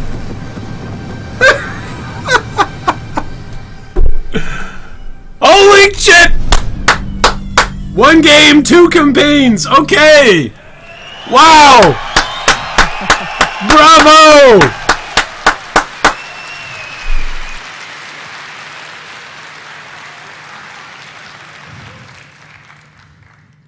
Well, that feels amazing. Thank you. Path of Exile 2 is a storyline set 20 years after the defeat of Kitava. When we finished developing 3.0, we knew that we couldn't extend Path of Exile's campaign forever. Adding more acts would make the game just too long before players got to maps. At the same time, we knew we really needed to bring the quality of Path of Exile's campaign up to a 2019 standard. We realized that we needed to make a new campaign. For years now, we've been wanting to make a sequel to Path of Exile. The problem with that, though, is that sequels split a community between 2 products. It's also hard for a sequel to compete with the amount of content and features that the original game has. We've just spent 6 years making expansions for Path of Exile, so imagine if we released a Path of Exile 2 and it was just a bare campaign with none of that extra content. This would be a sad shell of an action RPG compared to the current state of Path of Exile. It'd have none of the years of expansion content and improvements that make the game great. So we're creating Path of Exile 2 as a new campaign alongside Path of Exile 1 with a shared endgame. The original campaign is still fully playable, and because it's the same game, it'll still continue to be maintained with all of the updates and game system improvements that we'll make to Path of Exile. When we add new skills to the game, you'll be able to play with them in either the Path of Exile 1 or Path of Exile 2 campaign, and all of the microtransactions and stash tabs that you've purchased in the past will be fully usable regardless of which campaign that you're playing. Oh, that's huge. That's honestly huge. They just said everything you bought in PoE 1 continues into PoE 2. So all of your stash transactions, everything, all of it's kept. Expansion content like Delve, Breach, Incursion, and Legion will be fully integrated. At the same time, we wanted the freedom to make all of the changes that a true sequel requires, like changing the skill system, all of the ascendancy classes, improving the engine, and a lot of other things that we aren't announcing. They're changing all of the classes, all of the ascendancies? All of the things that we feel are deficiencies in Path of Exile 1. We're not abandoning the Path of Exile 1 campaign, though. Not only is it still fully supported in Path of Exile 4.0, we're doing a lot of work to get it up to a 2019 standard. Here's what Act 1 Town looks like in 3.9, which we're releasing in 4 weeks. We're also going through the campaign and we're improving materials to work with our new physically based rendering pipeline. Over the next year, you're going to see a lot of improvements to the Path of Exile 1 campaign, which will be deployed ahead of 4.0 with a 3.9 series of patches. We're Wow. also re-rigging all the old character classes to work with the new 4.0 animations, so you'll get all of the ongoing animation improvements in the old Path of Exile 1 campaign as well. In the next year, we're going to continue to deliver 4 amazing leagues on a regular 3-month cycle. All of this content leagues. is designed with the Path of Exile 2 campaign in mind, and we'll continue to fold it into the game as needed, like we would with any other league. We don't have a firm release date for Path of Exile 2 Conquerors yet, of the and Atlas are is the absolutely announcement. going to wait until it's ready before releasing it. We're planning on waiting at least another year with 3.9 expansions before the beta of 4.0 though. So, I'm sure you're wanting to see some 4.0 gameplay. We've prepared a live demo for you. Everything ready, We're Jonathan? keeping that screenshot. All right, let's go.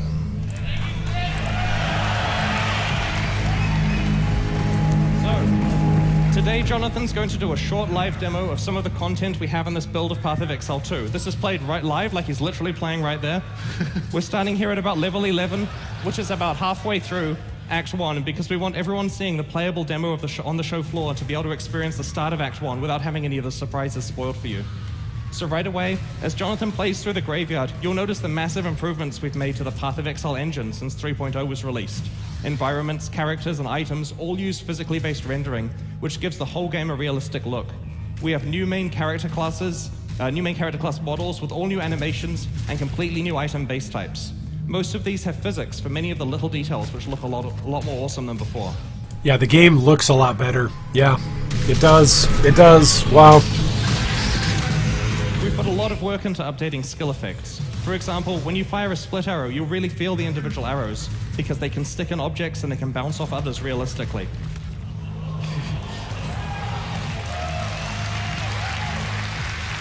It's everything. It's everything. It's graphic updates, it's new game, it's new classes, new ascendancies. You get to keep all of your stash tabs from the previous game, and this is a free-to-play game, mind you. Holy crap. Slight spoiler, but that support gem he's using turns any skill into a barrage. Any bow skill. So, the 4.0 campaign contains a variety of optional side quests that lead to meaningful boss encounters. Relatively soon now, Jonathan's going to encounter an NPC called Lachlan who has lost his family and needs help.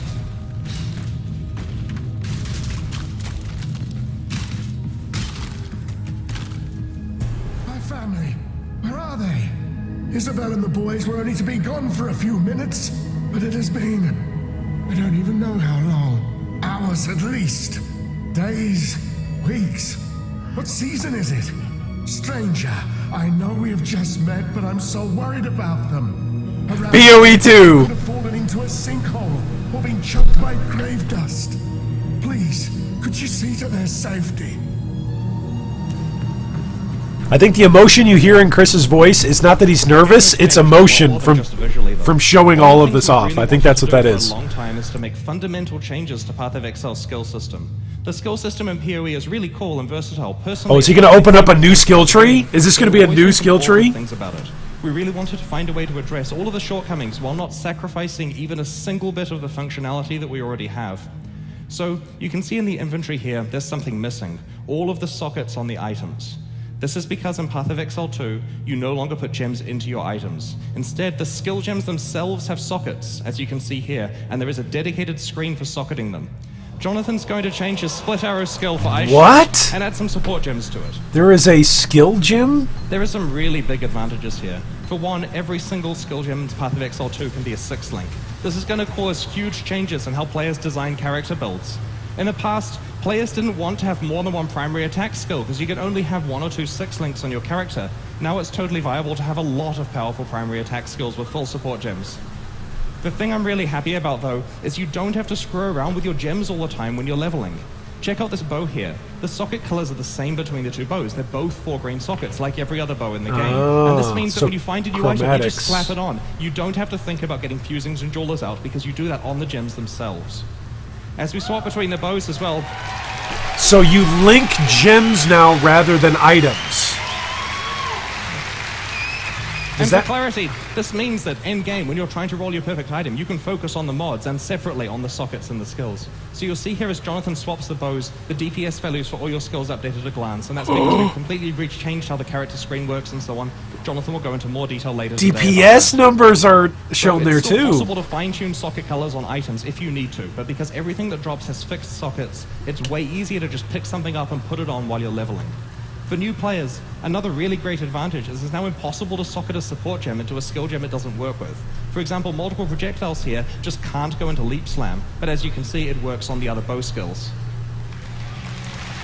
That's nice. That's really helpful for new players who don't know. So you might be wondering about skills like auras. A lot of the time in the old skill system, you would throw a few gems together in a 4-link with few or no support gems. How can you do that when you have such a limited number of active skill slots now? The answer is meta gems. Meta gems are like super support gems that let you put multiple actives into them. For example, we want to run a few different auras on this character, so we put the proficiency gem into the character and load it up full of auras.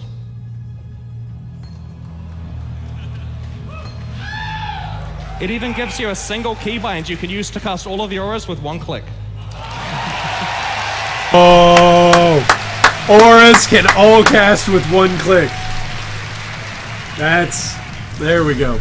That's good. Trigger gems like Cast on Crit are also meta gems, so this means you can put an entire Cast on Crit setup in one gem as one of your 8 6-links you can now have. You can now have 8 Talk 6-links. about with what meta gems allow you to do with Path of Exile skill system, and Jonathan will be going into all of it in the PoE 2 gameplay deep dive later today. He'll cover how all the existing Path of Exile things work in Path of Exile 2, as well as introducing a whole lot of new stuff. That is a talk not to miss. Wow. So, fusings and jewelers are just gone now?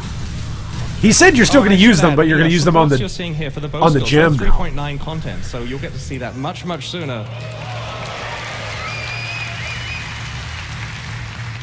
And that's something I want to emphasize. While Path of Exile 4.0, Path of Exile 2, as we're now calling the campaign, is still quite far away, we are getting as much of the content in as early as we can, apart from the campaign itself. So you'll get to play most of the new stuff we're doing quite a lot earlier. It's the campaign and the skill system that are being rolled out on launch day. So one of the things we really wanted to improve on Path of Exile 2 was our lighting system. The new PBR rendering, in addition to a much more realistic light fall-off, makes this area look what's the new passive tree? Show me the passive tree. That's why they were waiting for him to level up. They're going to have something on the passive tree. So you can see here there are some monsters called courtesans who can explode the blood cretins. When blood cretins are covered in blood, they get a lot stronger, so you have to be careful. We've tried very hard to design very interesting monster fights, starting as early as Act 1 of the new campaign. That's good. Interesting monsters? Nobody's clapping, but I'm clapping. Interesting monsters is good. Remember, everybody wanted things to slow down? Much longer than usually did in every other demo we did. Yeah. But that's actually a feature that we're proud of. We have put a lot of work into make sure there's even more randomization on our random areas. I know racers will hate to hear that because they can't memorize the layouts, but we want it to be very, very hard to find your way around. And there's a talk that Reese is doing later, I think it's tomorrow morning, where we're talking about topics like world generation and stuff like that, rather than just level generation. You'll see what he has to say, but it's pretty interesting. World generation rather than level generation. Interesting. Racers are going to have lots of questions about that. Had to happen on the stage demo. We have to give you an authentic Path of Exile experience involving some backtracking. I've got a Quicksilver, so we're all right. This is crazy.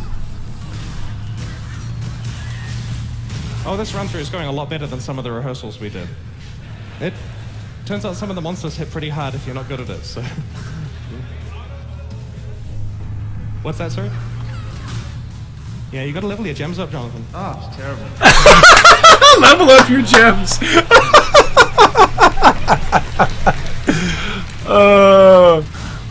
So this is Exilecon plays PoE. Okay, should he go left or right? Oh, that's like a unique right there. Plaith right? That guy's pretty big. Awesome.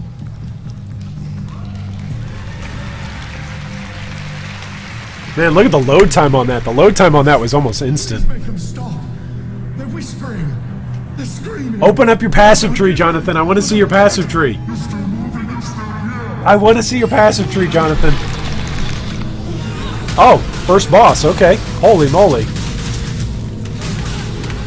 That is a big boss. So, one of the things that's really exciting about creating an entirely new campaign is that we get to apply all of our boss creation skills to early bosses as well. The first few acts of the original Path of Exile have bosses that are some of the earliest content we ever made, and their age is really showing. For comparison, this fight here is at the same level as Fairgraves in the original campaign, but as you can see, it's a lot more advanced with a lot more going on. Right. Yeah, that's a great point. There's a lot more mechanics that you're going to have to learn and pay attention to for each boss. Like, he's only a level 12 character. Open up the passive tree, Jonathan! We want to see the passive tree! Maybe we'll after he gets another level. Maybe he won't at all. Maybe he won't show it.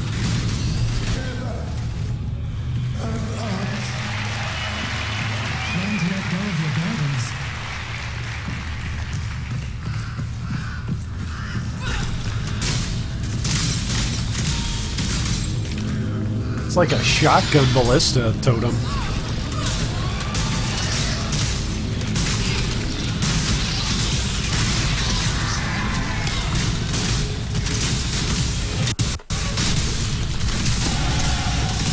Okay, that's 2 levels that he's got. Level up animation.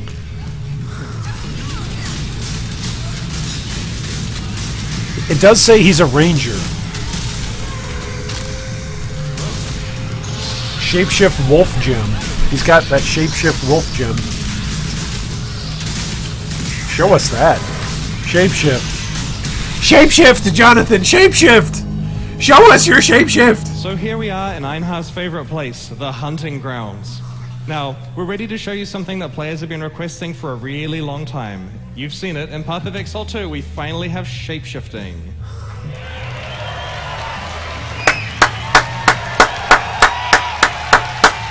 Alright, shapeshifting. So, each shapeshift form can use any regular Path of Exile 2 attack. That makes sense. Here on the werewolf, for example, we're using Leap, Slam, and Cleave. And one of the things that we thought was really important with shapeshifting is that you can change back and forth at literally any time, mid-animation, walking around in the middle of a skill, whatever, just hit the button and change forms. That's pretty awesome. Shapeshift whenever you want.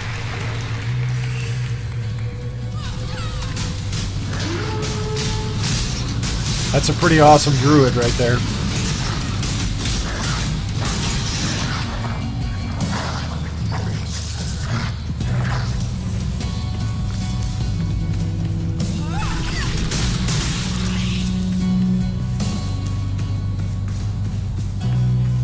This is just incredible. PoE 2. Like, who called it? Who called PoE 2? Like, none of you called PoE 2. That's pretty amazing. Got some friends there? PoE 2. I certainly didn't call it.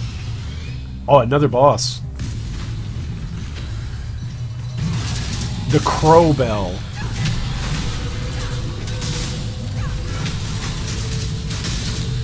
What if Jonathan dies on the live playthrough?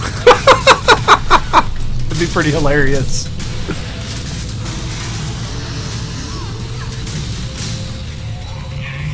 Oh, he runs away? What a cowardly boss. What the heck? Oh, it's because he morphs into another form. Okay. Holy crap. He's not messing around.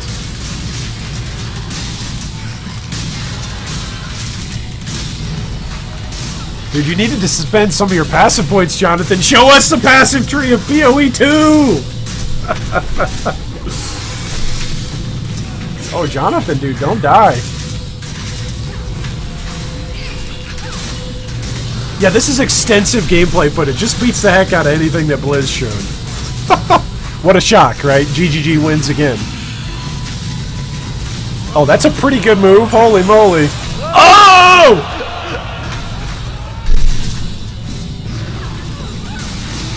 PoE 2.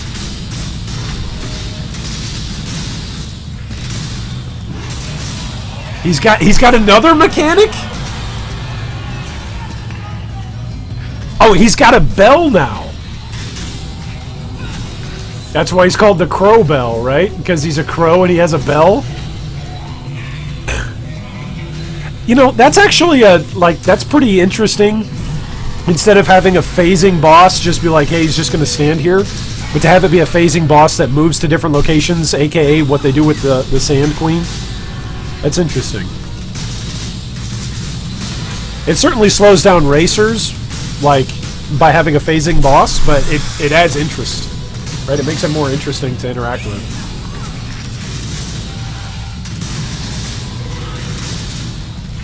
It's a pretty big sweeping move.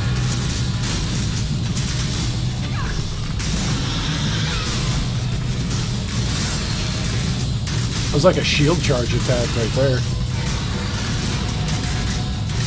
And he said the fact that you can turn any bow skill into a barrage. That's pretty awesome. Any bow skill into a barrage in PoE 2. That right there is a small slice of Path of Exile 2. Alright, there we go. PoE 2. Thank you very much, guys. PoE 2. Thank you very much, Jonathan. So, almost the entirety of Act 1 of Path of Exile 2 is complete and playable today on the show floor. It's not just those areas, it starts right on the riverbanks at the beginning, like you saw in the trailer, play all the way through, that's somewhere in the middle. If you can make it in the 45-minute timer, just keep playing, see if you can get to the Act boss that isn't done yet, we'll see. Please check it out and let us know what you think. You can play it on the bottom floor of the convention or on the top floor on one of the 120 Omen gaming PCs generously provided by HP. It's a logo.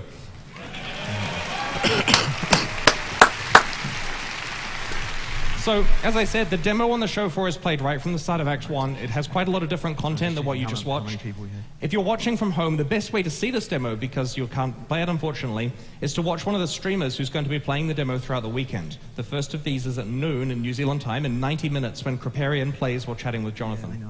Crip is going to play while chatting with Jonathan. There you go. Are not ready to announce yet, and so they're not present in today's demo. The first thing a lot of you are doing is hitting P to see the passive skill screen. Yes. Surprise, it's just the same as the in development 3.9.0 one for now. That's because we'll work out what we're doing at the passive skill screen, blow your socks off with that, and then announce that at some stage before release. Okay, so they don't have a passive tree. That's why he didn't hit B. They don't have one yet. Present a deep dive into some of Path of Exile's 2 new game mechanics.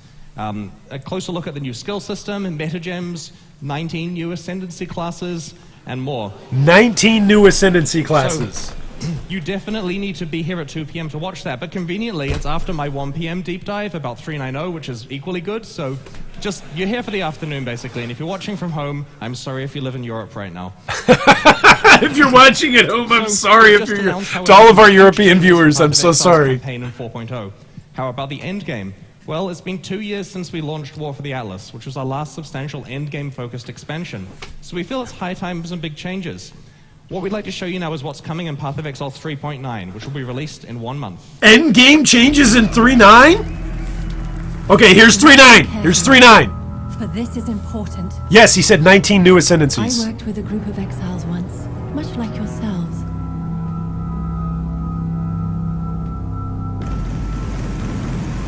Together, we faced a terrible evil that plagued the Atlas and threatened our world. Through great perseverance, we were able to defeat the Elder. But it wasn't enough. They kept going back. Over and over, again and again. There was something inside them that could never be satisfied. They sought more power, more prestige. They sought to rule and conquer those strange lands. Each time they returned, I feared more and more what they were becoming. So I did what I thought was right. I sealed them in the Atlas. Forever. Zano, They found a way back. what'd you do? Do we have a Vault Atlas now?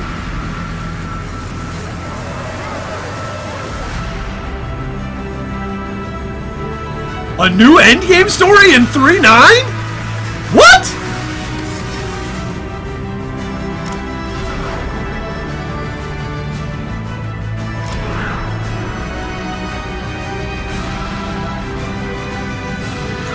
Four new item influence types?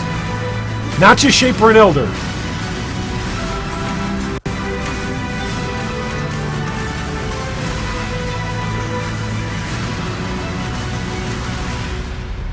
What?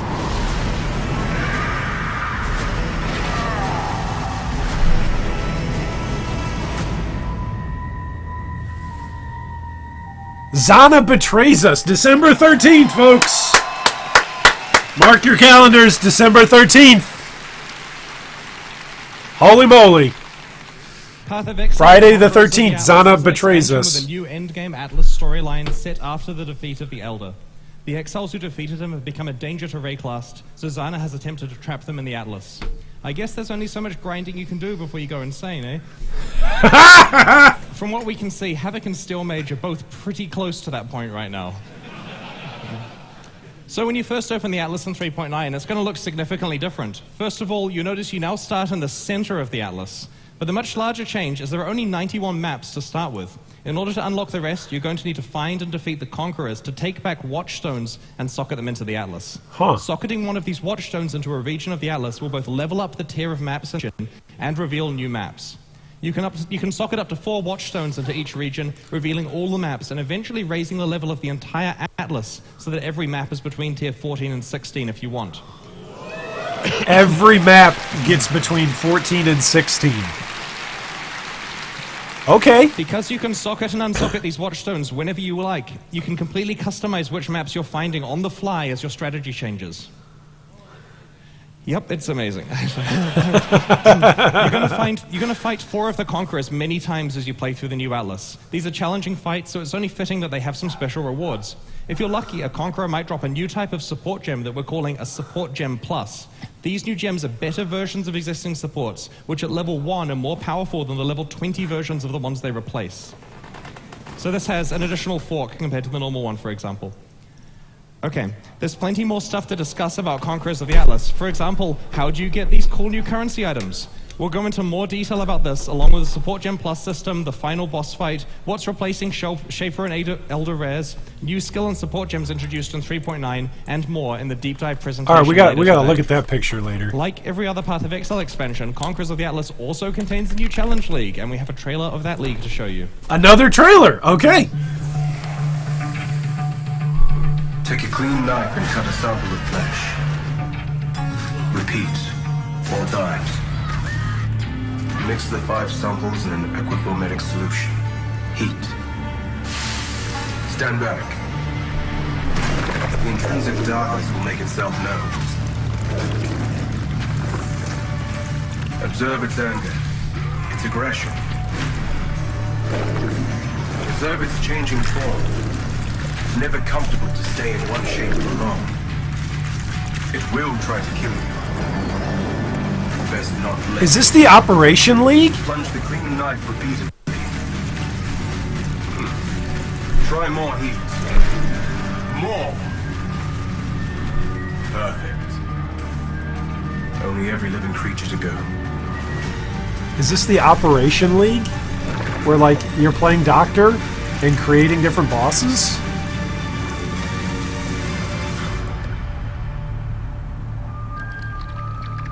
The Metamorph. Yeah, this is Operation. This is PoE Operation. In the Metamorph Challenge League, you will find and collect samples from some of the monsters you kill. Tane Octavius will let you combine multiple samples of monsters together to create a shape-shifting Metamorph whose skills are derived from the monsters you combined. Defeating the Metamorph will yield many rewards, including new currency items called Catalysts that let you add various types of special quality modifiers to your jewelry. These quality modifiers both improve specific types of mods on your jewelry and also make it easier to craft associated mods. At the endgame, multiple map bosses can be combined to create a single, highly dangerous but rewarding Metamorph. I'll be doing a deep dive into both the Conquerors of the Atlas expansion and the Metamorph League that comes with it at 1 o'clock today in just over 2 hours. Oh, Operation is you take stuff out. Okay, so this is the Frankenstein League? I was working on a bit of an experimental Skunkworks project at the studio. The Frankenstein Let's watch League? a video about it.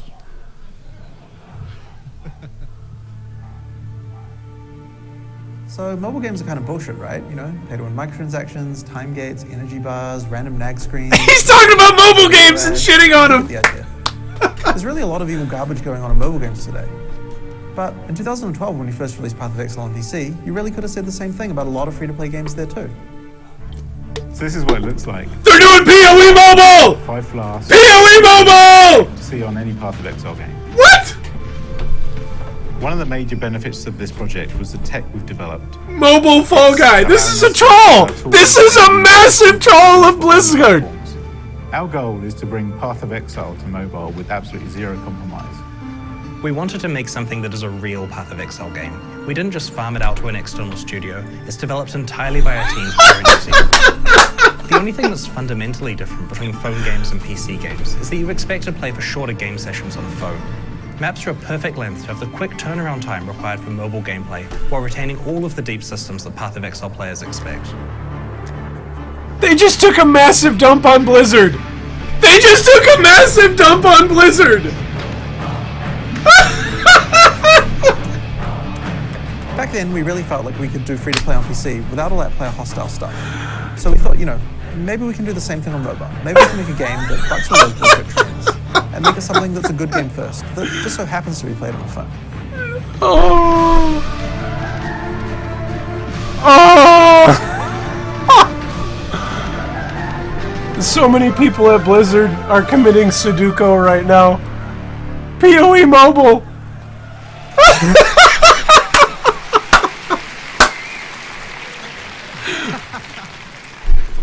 So needless to say, around a year ago, it became real difficult to announce that. But we figured if we make a sequel and give you that first.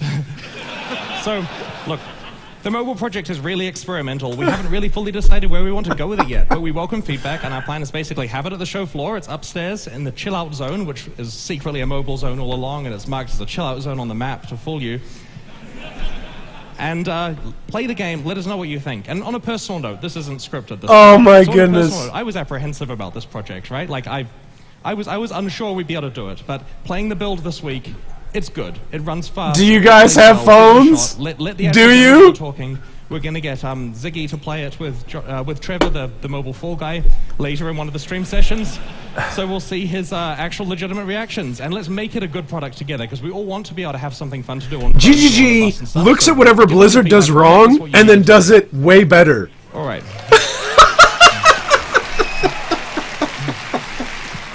Like, at this point, are they going to release, like, StarCraft 3 as a PoE game and it'll be better? Version that runs on macOS. So next year we'll be releasing Path of Exile on macOS alongside 3.10, 3.11.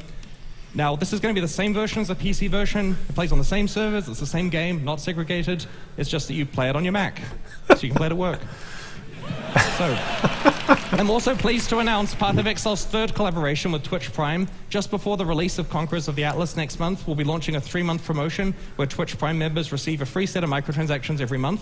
Like, you can receive Blizzard has got to be just so upset. Transactions on Path of Exile and other participating games. So, you may have looked in your swag bag and found a box with some cards in it. At Exilecon, we really wanted players to interact with our staff, so we came up with a game that has a few social elements. Think of it as a card game action RPG that you can only play at Exilecon. So all of the GGG staff members will be walking around Exilecon as monsters. On their t-shirts, you can see their stats, and in the deck boxes, you'll have weapons and armor you can use to defeat the monsters. So when you kill them, and please don't actually kill them, please don't actually kill our employees. Your character can have equipped 1 armor, 1 weapon, and a shield, or a 2-hand weapon, just like the game, as well as an amulet and 2 rings. The damage on your weapon has to be equal to or larger than the defense on the monster, and the defense on the armor and shield has to be equal to or larger than the attack on the monster. Your rings and amulets can count as either attack or defense, and they're pretty rare to find. This is explained on the rules, and of course ask any staff members if you need help. To attack a monster, just walk up to a staff member wearing a shirt and show them the equipment you want to use. They'll give you the reward and remove some of the durability from your items, so make sure you don't waste your best items on the trash mobs on the lower level. Now, I should note, the staff have been told what rules to individually use for durability damage, so if they totally wreck one of your best items, that's because their instructions say that monster wrecks your My uncle works for Blizzard. What is this garbage? Get angry at them. So, what's next? Right, you're not allowed to attack the same monster twice in a row, so keep walking around to encounter different staff members. Once you've defeated Katava, then you can start grinding maps. Zana, played by her actual voice actress, is over by the map device on the middle floor where you can buy some... Alex says, do you realize if this card game works, they will rival Hearthstone? This is something that's just going on at Exilecon. This isn't online. Just realize that. That's me.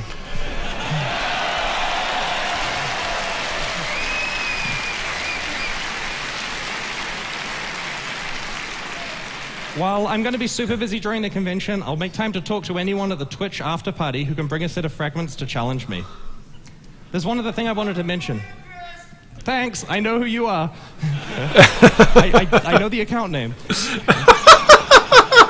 one other thing I wanted to mention while I'm here. We're hiring. So if you want to work for Grinding Gear Games and feel you have the game development experience and skills to make an impact on Path of Exile, please email us at hr@grindinggear.com with a cover letter, resume, and if applicable, code samples or an art portfolio. And the poor person that checks that email address just got a bad surprise.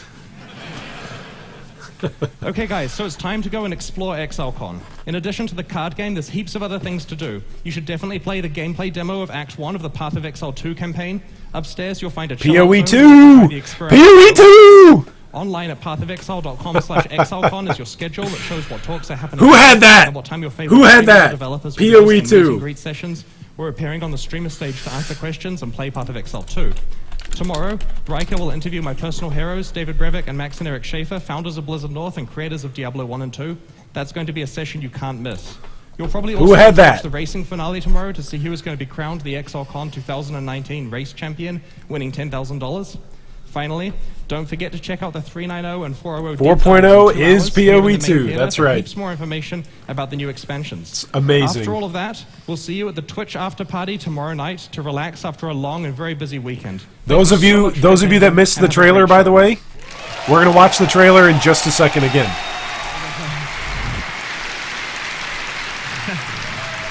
Thank you so much. You're not Mike. I know I'm not Mike. No, you don't have to dump $60 on a new game. It's all free. Everything is free, and all of your stashes stay in PoE 2. Good to have you guys here. Yeah. Same account, same game, all free.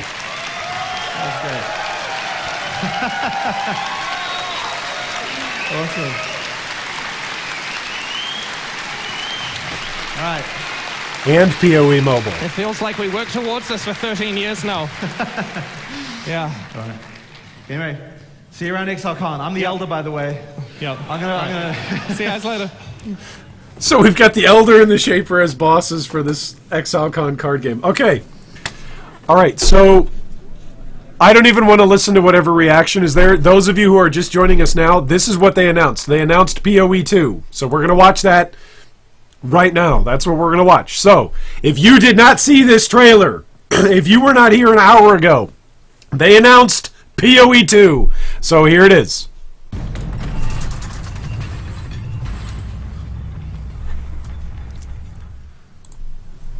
The gods are dead, but left on their own, men will always seek to take their place. Criminals!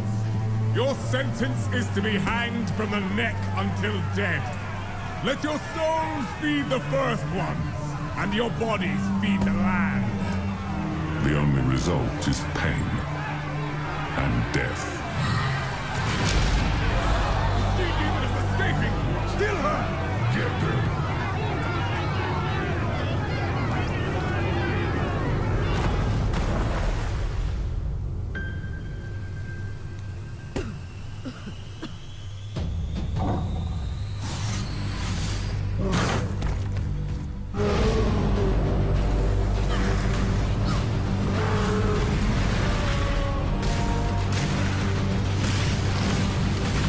Only 20 years since Kitava fell, and already corruption spreads like a plague through these shattered lands. Wretched malevolence lurks in the shadows. It is our calling to put it to an end. It must be done if Whiteclass is to survive. PoE 2, folks. No, it's not Hillock. This is PoE 2. This is not Hillock. This is PoE 2, Alexander. This is a new game set 20 years after the end of PoE 1. The PoE that you and I know.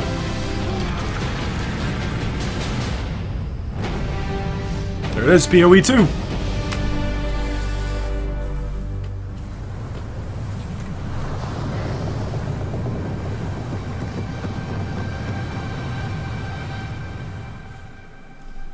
So there you go. One game, two campaigns. That's their advertisement. That's what they're talking about. All right, this is back to Exilecon. And look, I haven't with I haven't Crip, played the game Tarky, with you and on a Ziggity few talking. guys. We hadn't seen anything in terms of what you just saw there before our PoE 2. show. But I'm actually very excited to try it, and I think trying it is going to be the experience, because I feel like they're trying to really blow us away with everything else now. So, gimme. Yeah, I did not expect. Lewis, they did show a lot of melee gameplay during Jonathan's playthrough. All that, like the Has says I'd say shots fired at Blizzard, but it's more like nukes launched. Yeah. Thing, what was the crow bell? Yeah. I mean, for me, it was even just the new thing where you see the other exiles getting hung. So the dates, Bearded Rogue are going to be December 2020 is 4.0. December 13th is going to be the 3.9 expansion. I think the thing I'm most excited about though is the skill gem system change. I've heard from Chris before that the idea of putting them on the gear has had its problems. It really locked you in so much, and for a lot of players they get into a position where they don't want to try new skills. They don't want to change their gear around because it's a massive hassle or very restrictive to be able to do that. But then on top of that, we're going to have more skills to play with now, because what do they say, 8? 8 6 links, 8 which 6 is links? quite a couple. That's an insane concept. Certainly a really big problem when people watch someone else play Path of Exile, and as the player, there's a lot more going on than pressing one button. But for someone who watches someone else play the game, it often is that, because you tailor your character around one skill, and the reason you do that is because, as you very clearly identified, you can typically only have one 6-link, maybe 2 6-links, but my yeah, you can when have I'm 8 using a 6 character links. with 2 6-link gems, I'm cutting hard on curses or auras or summons or something else is not 8 happening. 6 Even the links. quantity of gems, 8 let alone the 6 links, themselves, folks. is sacrificed. So on the flip side, Path of Exile has always been a game where it's a struggle to get the premium stuff. So now that everyone's going to have a whole bunch of gems and links and be able to use all these skills, I'm really curious to hear kind of the follow-up on that. How do they make it a restriction? What is the barrier to actually getting full-fledged 6? Okay, before Crip just bores us all to death here with questions, this is the schedule. I'm showing this right here. This is the official Exilecon information and reveals thread schedule. I'm turning my mic up, so those of you that are complaining about sound, deal with it on your end. Turning the microphone up because I'm starting to lose my voice. So this is the keynote Saturday, which I know it's not Saturday for many of us that are watching. It's Friday here in the States. That being said, this is Saturday, what's going on right now in Exilecon. They just did the keynote presentation with Chris Wilson. That was at 10 a.m. New Zealand time. Crip is scheduled to play the 4.0 demo in 1 hour from right now. That's 1 hour from right now is when Crip, the gentleman that is featured here directly to the right or left of my slightly balding forehead, he will be playing a 4.0 demo alongside Jonathan, who is the elder there at Exilecon. But Jonathan Rogers is one of the big three in terms he's the technical director. He's the one that makes everything, all of the ideas actually happen mechanically. He's in charge of all of that. And then an hour from that, they're going to do a 3.9 deep dive. I assume that's where we're going to get more information about Metamorph or Metamorph League. Metamorphosis League. I forget if it's Metamorph. Yeah, here it is, Metamorph. So I need to update that on our Discord.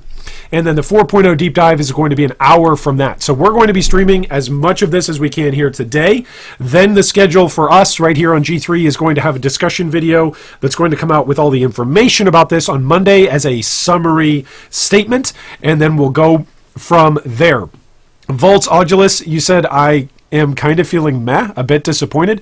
If you're feeling meh or disappointed, it could be because you didn't actually see everything. There's PoE 2 announced, there's shapeshifting announced, there's a whole new set of support gems that are announced for 3.9. There will be a brand new passive tree that is going to be coming out for PoE 2, 19 new ascendancies, and they are reworking the entirety of the Atlas and will be a new end game for 3.9. If you are disappointed, I'm not sure why you would be disappointed, unless you were hoping for a lab rework. If you were hoping for a lab rework to be announced during Metamorph or during PoE 2, what was known as 4.0, that's totally fine and understandable if you were disappointed about that. My guess is that since they didn't announce anything about the lab for 3.9 or for 4.0, what is now known as PoE 2, my guess would be that the lab rework is going to come in 3.10, 3.11, or 3.12. It will come in between now and 4.0. So there's all sorts of stuff. There's PoE 2, there's graphical updates, there's a mobile game that's coming out for crying out loud that's available for PoE there at Exilecon for testing.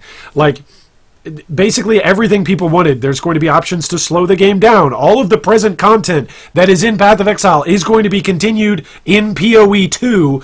It'll just take on a little bit different shape as you level through 7 acts in a campaign. There isn't going to be a new engine, because they know how to do everything on the engine that they've got now, and they can graphically update everything and keep everything next gen. That's why they built the engine that they built to run PoE on, because it's a modular engine that they can take out different parts and code as they have more technological improvements for it.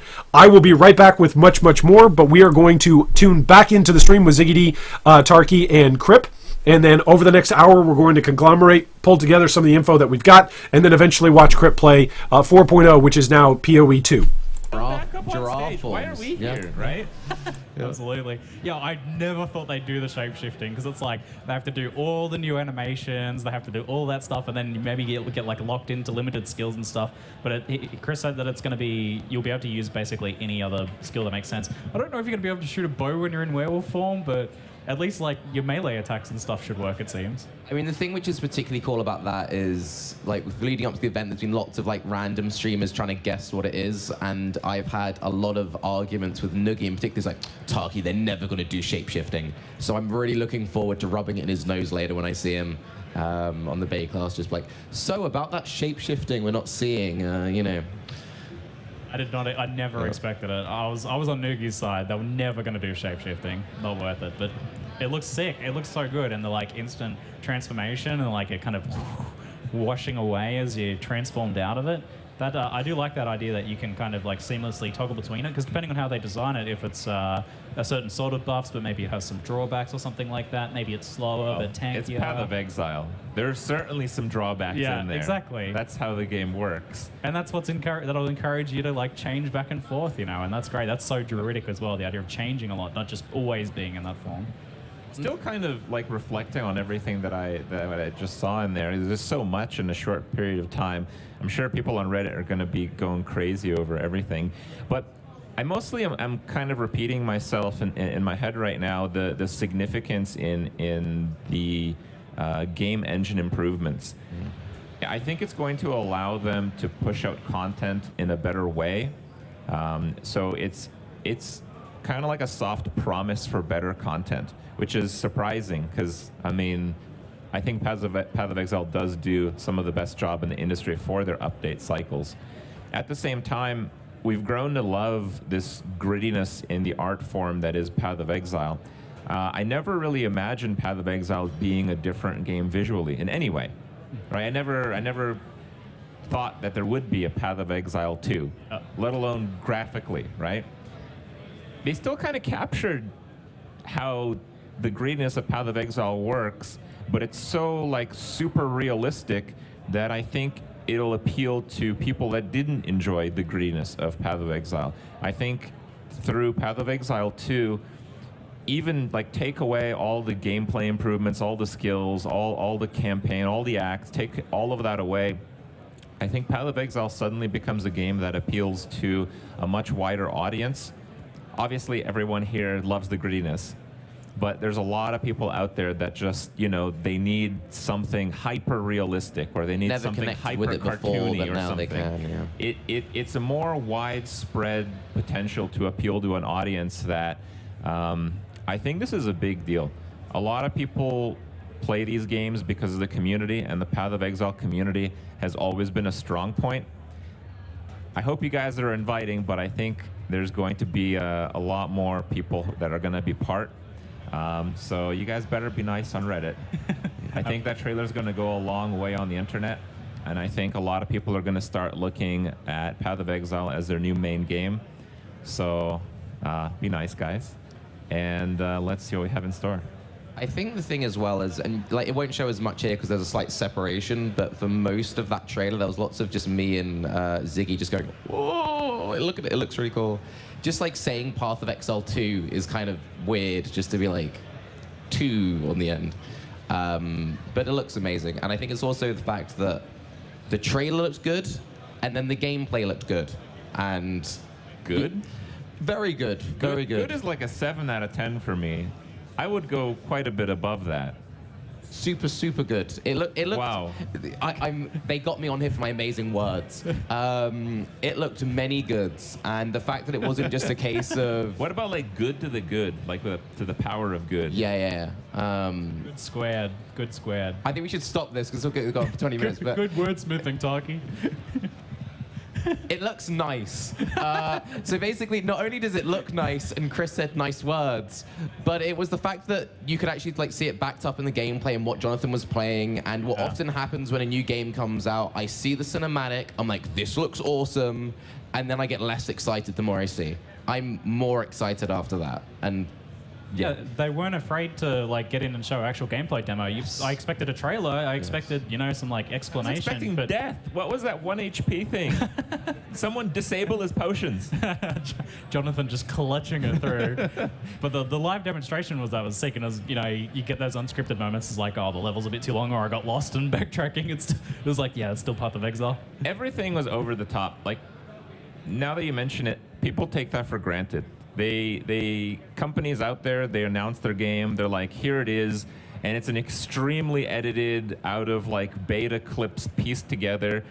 That was played by someone, right? That was a live demo. I think a lot of people will take that for granted as they see some other company release some footage of their game, but that's not the same thing. That played very well, that seemed like it was extremely smooth. The skills are very complicated, yet very easy to understand on the screen. Like, I don't know what skill that was, but yeah, you shoot it up in the air, it falls down and casts Ice Shot. Yeah, it was a new modifiers that allow you to like turn things either into a barrage or like a like Arrow Nova or something. We all got that, right? Yeah. As complex as the skill was, the graphics seemed simplistic enough to understand what was happening, which again is a problem that they didn't identify in their presentation, but certainly exists in action RPGs these days. The more complicated the skills, the more difficult it is to actually understand what's happening on the screen and watch someone else play. I mean, not only is there visual clarity, but also the fact that even though 4.0 is like a year away, we get to see the improvements now. Like, we're seeing a lot of the new bow tech coming in with 3.9. And while it might be a while until we get to play the new campaign, we actually get to play the new stuff. It's not just like, here's something you might maybe get to play in 5 years. It's actually like happening, which is what I think is really cool about it. And I have to admit, I even thought mobile looked pretty good. I'm someone who spends a lot of time like on buses because I don't have a car. Chris, feel free to buy me a car and driver's lessons. But anyway, yeah, it looked cool. It looked cool. I don't know. I thought it was cool. You seem very nervous. The internet will rip you apart. I'm trying. Now. Okay, so last time I spoke about a mobile game, it didn't go very well. You're telling me. Yeah. Oh, really? Have you had any experience with mobile games? Of course. Oh, okay. Yeah, it looks. What did we agree on? Nice. It looks nice. All right, so I'm turning them down just for a minute, so that way we can sum up on some things. So Kyle asked, when's the 3.9 League? Metamorphosis starts December 13th. Miscalculated says GGG has all the trailers they have shown so far for anyone who missed it on their YouTube page. That is all available. So what we are going to do now is go take a look at the Metamorphosis announcement. So let's go do that without further ado. So if you missed the announcement of essentially 3.9, the 3.9 League is going to be called Metamorphosis. If you are on our Discord channel, then you know that we are updating that as we get information. If you'd like to join our Discord channel, I will actually put the Discord link in our chat in just a moment. So if anybody wants to join, they can do that through that link. If, however, you are not interested or not on the Discord at this point in time, that's totally cool. You can just hang out using the various other many means that we've got. Is there anything else that I'm forgetting? Oh yeah, so here's the Discord link. I just posted that in the YouTube chat, so if you want to join and you're not already on there, you can do that. And without further ado, let's go and take a look at PoE Metamorph Challenge League. So this will be the 3.9 league that will drop December 13th. Take a clean knife and cut a sample of flesh. Repeat 4 times. Mix the 5 samples in an aquaformatic solution. Heat. Stand back.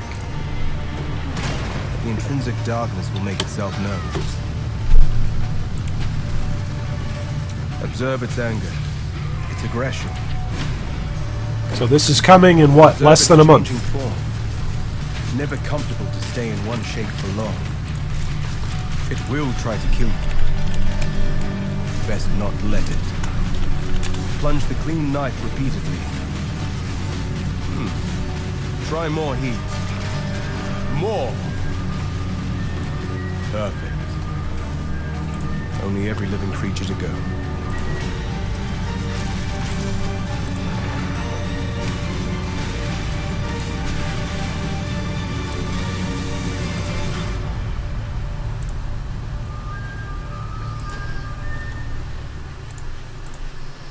Alright, so I'm going to grab that as a screenshot, so that way we've got the background for Metamorph League. So there we go. We now have the 3.9 Metamorph. I think we should call it the Frankenstein League, because that's basically what it is. It's basically the Frankenstein League. But you guys let me know what you guys think down in the comments below. I think it's pretty much the Frankenstein League. We're going to be putting together different bosses and then encountering them. And then on top of that, I don't want to overstate everything. Today is a day about hype and overstating everything, but I really don't want to overstate this. They are redoing the Atlas and giving us a new end game with Metamorph that's coming out December 13th. So for all of us that were hyped for a new end game to come in 4.0, which is coming in a year from now, December 2020, which is PoE 2, like literally that's coming like in a month. So if you were in any way bummed or, you know, disappointed with the PoE 2 announcement that's coming in a year, or you were really excited and you're going, wow, I can't wait to play in a year, like we're going to have a new end game to interact with in a month. So just posting this to our Patreon, releases December 13th. Just posting a picture of it. I'm going to tag this PoE 3.9, so that way we've got that. Man, this is going to be a lot to put together into discussion videos. I'm just going to say that. By the way, if you are not a Patreon supporter, you can, if you want to, go to our Patreon support page, which that is linked in the YouTube chat. That's a shameless plug. If you want to go and become a Patreon supporter, you can do that. We've got all sorts of stuff that we do. We do giveaways for Patreon supporters. We do have exclusive chat channels and exclusive access for stuff. If you want to become a Patreon supporter, you can do that. Thanks so much, and shout out to everybody who has been a Patreon supporter in the past or is presently a Patreon supporter. It really means a lot. We get to do upgrades and different things like that around here for our video camera equipment, our microphones, our headsets. Everything that we use is all thanks to Patreon supporters. So thanks so much, and shout out to all those folks. Now, getting back to a few more chat questions. Chat question from Hasnix. Their modular engine shows that they take shitty systems into account too, so I'd imagine they would release a potato option in settings for older gen, cut off points of tech. Depends on how popular the game is too as well. Yeah, that's a great point about PoE 2. Like if its graphic settings are going to be, you know, if its requirements are going to be so far and away outside of the reach of most people that it's inaccessible. I think by far that has been the biggest critique of PoE just over the last year, has been the optimization. The worse things have gotten just over the last year, really, since Betrayal came out. Like, for a lot of different users, stability, inconsistency in instances, and instance stability, in other words, crashing, depending on what's actually being generated, whether that's Betrayal crashes, whether that's crashing during delves, whether that's crashing during Blight encounters. Like, it doesn't matter what it is. Over the last year, we've had a lot of issues of optimization, and people have wanted optimization to be a thing. So I think that's coming with PoE 2 next year, and I think, of course, there are always tweaks that are being added to as well with each new release. So we'll see there. So Alex says, weird, did I see Synthesis besides Blight and Incursion? Yes, you did, because that was one of the leagues that got announced and included alongside all of the other leagues that got announced and included and said that they were going to be included into PoE 2. I think there's going to be a lot of misinformation that's also going to be spread about different things around lots of different channels, whether it's Reddit or YouTube or Twitch. So we'll see exactly what the community reacts to and how misinformation spreads.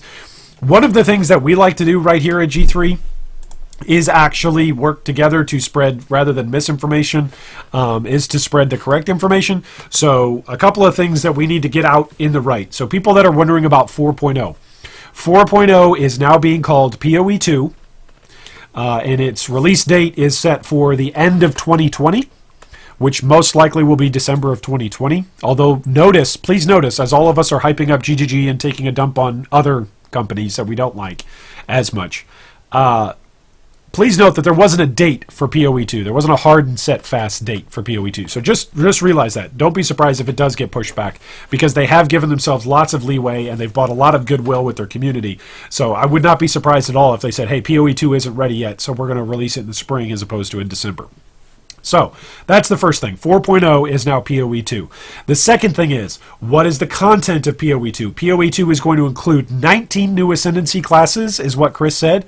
And the intro for it is amazing. We're going to watch it again here in a second because I can't get enough of that trailer. Also, what got announced today is PoE 3.9, which is called Metamorph. That's going to be the next league that comes out December 13th. I just posted the screenshot, the screen image of Metamorph onto our Patreon page. So those of you that are on the Patreon, you probably just got a notification. This is what Metamorph's league image is. It's a bunch of green and slime. We're essentially killing a bunch of different bosses and combining them together to create our own customized encounter with a boss, which is kind of cool. It'll be a boss killing, I guess you'd say a boss killing league, right? So what I'm going to do right now is boot up the PoE 2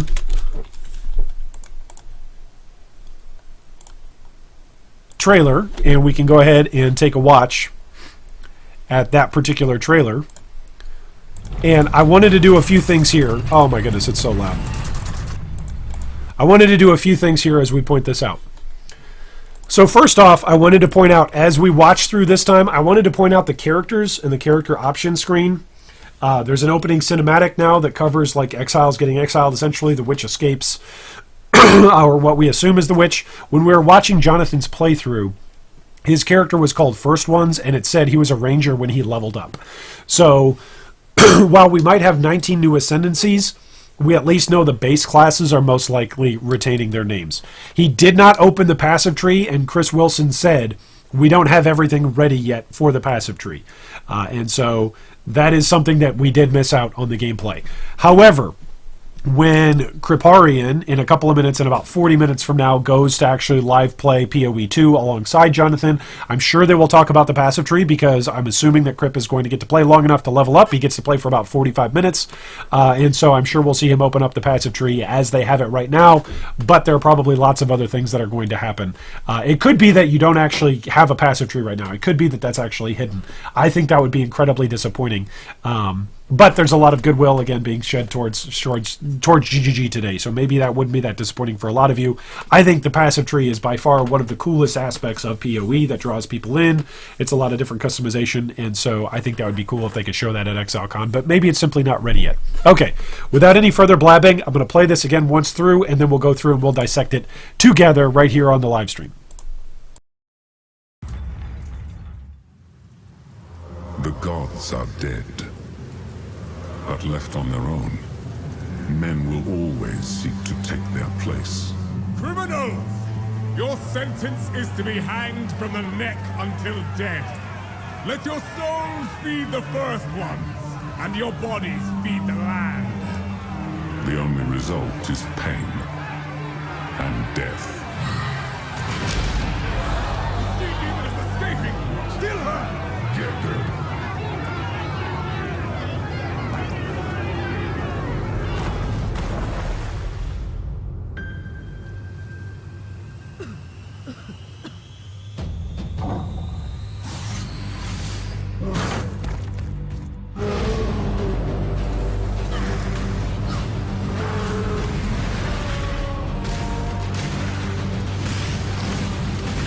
Only 20 years since Kitava fell, and already corruption spreads like a plague through these shattered lands. Wretched malevolence lurks in the shadows. It is our calling to put it to an end. It must be done if Rayclast is to survive.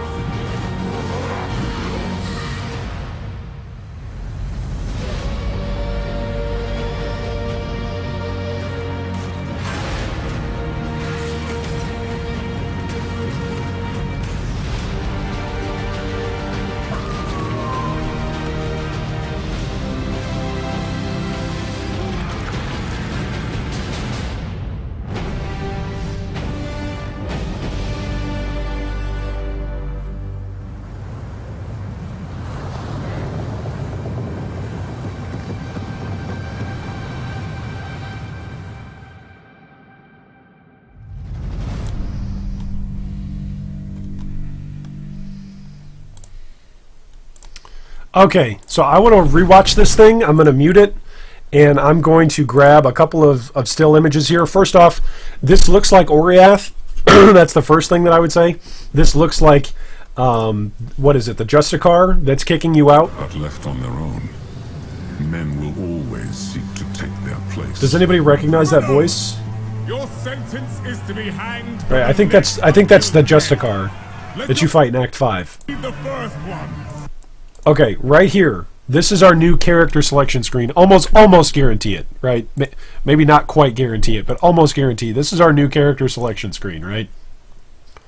So, character selection screen for 4.0, right? So let's break this apart, right? Character select screen. That's what we'll save this one as. And I want to say, just as we're looking at this, which yes, we have a nice new background now, PoE Metamorph. I want to say, okay, so let's identify who we can identify. This is the Marauder, right? This is definitely the Witch, because in the trailer, when the Witch drops out, the voice literally says, "Hey, the Witch is escaping," right? So this is the Witch. This is the Duelist, I'm going to say. So that's the Duelist. And then I don't see a particularly long-necked guy for the Templar, but I'm going to say this is Templar, actually. I'm going to say this is the Templar and this is the Shadow. What do you guys think? Is 1 or 7 the Templar? I think 1 is the Templar. I think, well, which one's the Scion, actually? Because this looks like the Ranger, so maybe the Scion's not even included here. No, this is the Scion over here, right? This is the Ranger. Right, that's Ranger. That's who we saw Jonathan, actually the technical director at GGG, playing as. So this must be the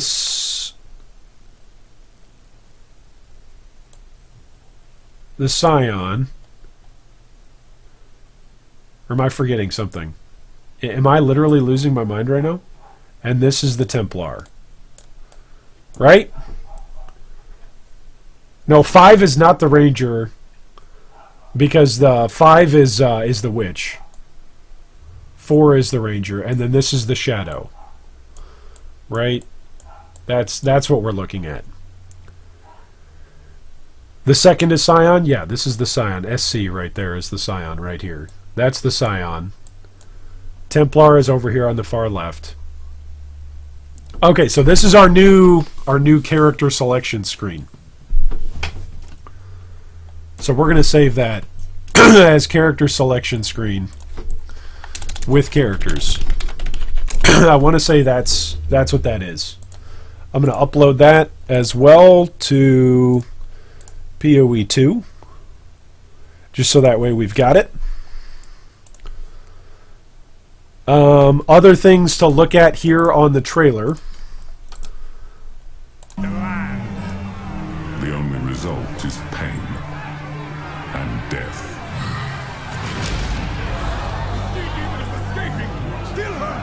Okay, so she escapes, right? She jumps. Somebody in chat earlier said that Hillock here in a second looks different. This isn't Hillock, that's the thing.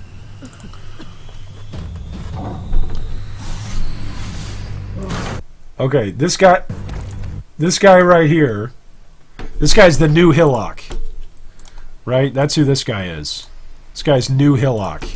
That's what we're gonna call him, new Hillock. Which I'm sure we'll get a glimpse of.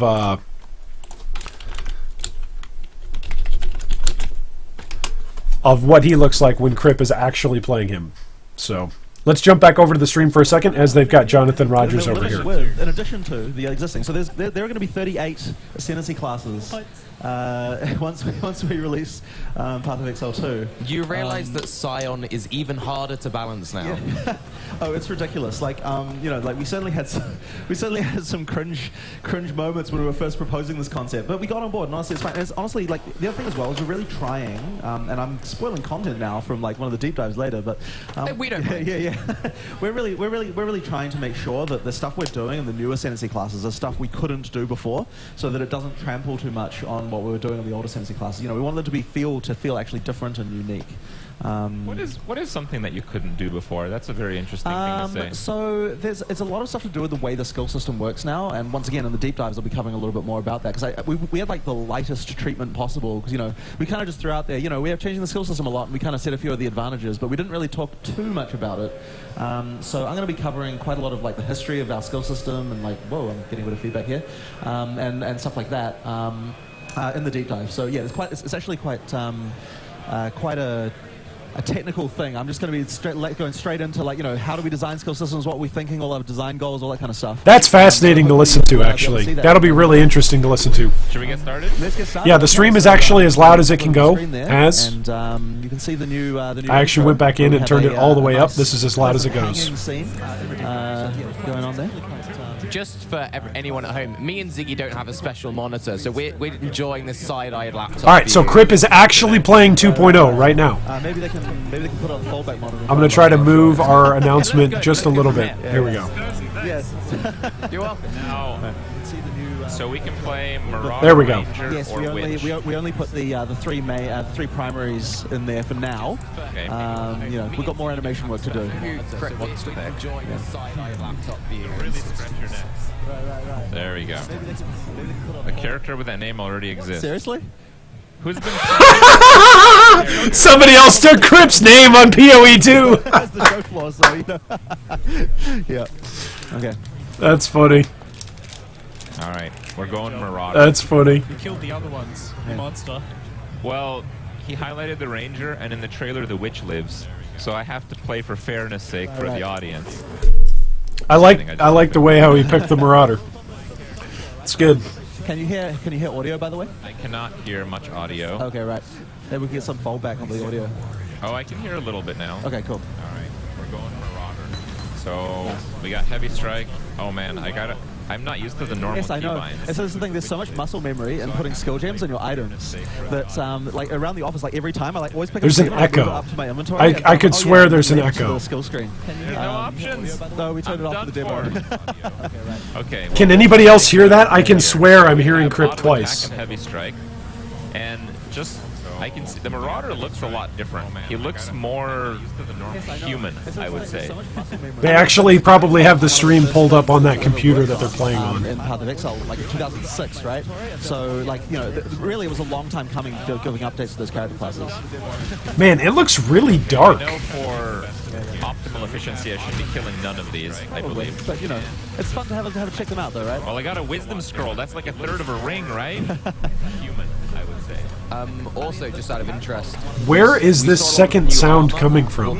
So all of the base types are all being refreshed from PoE2. That was it's a mammoth task. That, and the other thing as well, I also just want you to appreciate, by the way, because you know this is a really mammoth task. Yeah, see, chat is saying it. Yeah, the other stream is playing back through it. Guys who are streaming, really need to hire some more riggers, please to get that mammoth kill the background stream. Yeah, it's a big one. They're listening to their own stream and it's coming through. Ah! Yeah, it's actually like that on Prod right now, by the way. Yeah. Yeah. But I think that that we actually increased it a little bit. So yeah, I should actually say. So actually, that's something that's actually important. Is that because we're doing new animations for all the character classes now, we were able to really think about like when you're swinging, like what the arc of the swing is, and then make sure that that's big enough. So like Heavy Strike has bigger. Oh, did you see his character screen? Because of the fact that the swing arc is like much that looked cool. And so when we were designing the character class, something we really didn't do the first time around is we didn't really think about it in those terms because it was just like you do a melee attack and you just hit one guy. Whereas when we're thinking about it in terms of like you do a swing, you're going to hit every guy along that swing. It really changes what you're doing with animation. So like we have to do a lot of things like make sure that all of the different classes have like normalized like speeds and like timings and like how they hit and all that kind of stuff. It was like quite a thing. I feel like it's made a big difference to the feel of the game. I think it's made quite a big difference to the feel of melee. Like I really like a lot more how we're feeling with all the animations and stuff now. It's a serious improvement. How do the skill gems work themselves? I actually don't even know how to bring up the press menu. S. S? Yeah. Okay. So so this club, it has 3 sockets by default, and by default they're all red. It's not the club. It's the Heavy Strike. Heavy Strike. Heavy Strike has well 2 support sockets in addition to itself, right? So basically, if you take that out, then the support gems come with it, and you can put it in another slot. So that means you can just like move stuff around like without without having to like futz around with gems all the time. What is the second? They fixed the echo. That's good. So your primary slots still come from your items. Okay. So you've got a club there that you're wearing. And every one-hand mace that you find will have exactly 2 red sockets. They can be changed later, like later on in the game, but everything that drops will have exactly 2 red. And what that means is that you can always change out for another club, another one-hand mace at any time, and you'll be sure that your sockets will work. So it just removes all the frustration of having to like move everything around your sockets. Yeah, we just have the old passive screen there. We're not ready to announce what we're doing. It's okay, I'm just going for some melee damage. Just give them some melee damage? Okay. So here we have the Miller fight. The Bloated Miller. Everything and potion up. Hillock 2.0 is the Bloated Miller. It's always worked in the past. Yeah. Let's see how well that works. We'll benchmark it. Yeah. Why is he gaining health? Yeah, because he did his thing there. Let's see Why is he gaining health? We're good so far. We're doing the right click hold right now, and it's holding up, but I only have 1 potion charge. Oh, you're right, with flasking, right? Okay. Yes. I can't see anything. We're so good. I'm just responding We're to good. things. So how exactly was something like 6 links work with the new system? So basically, every time you find, well, sorry, I should say. So 6 links effectively are now on the gems, right? So that means that like you're not finding a 6-link armor, you're finding like a 6-link fireball. So you actually have to find 6 links for all of the different primary skills that you get. So are there non-6-link fireballs? Absolutely, right? So basically, so the actual gems themselves will actually have a value now that they did not before, and you can also re-roll them with, different currency, just like you could before. But it's actually sort of on the skills.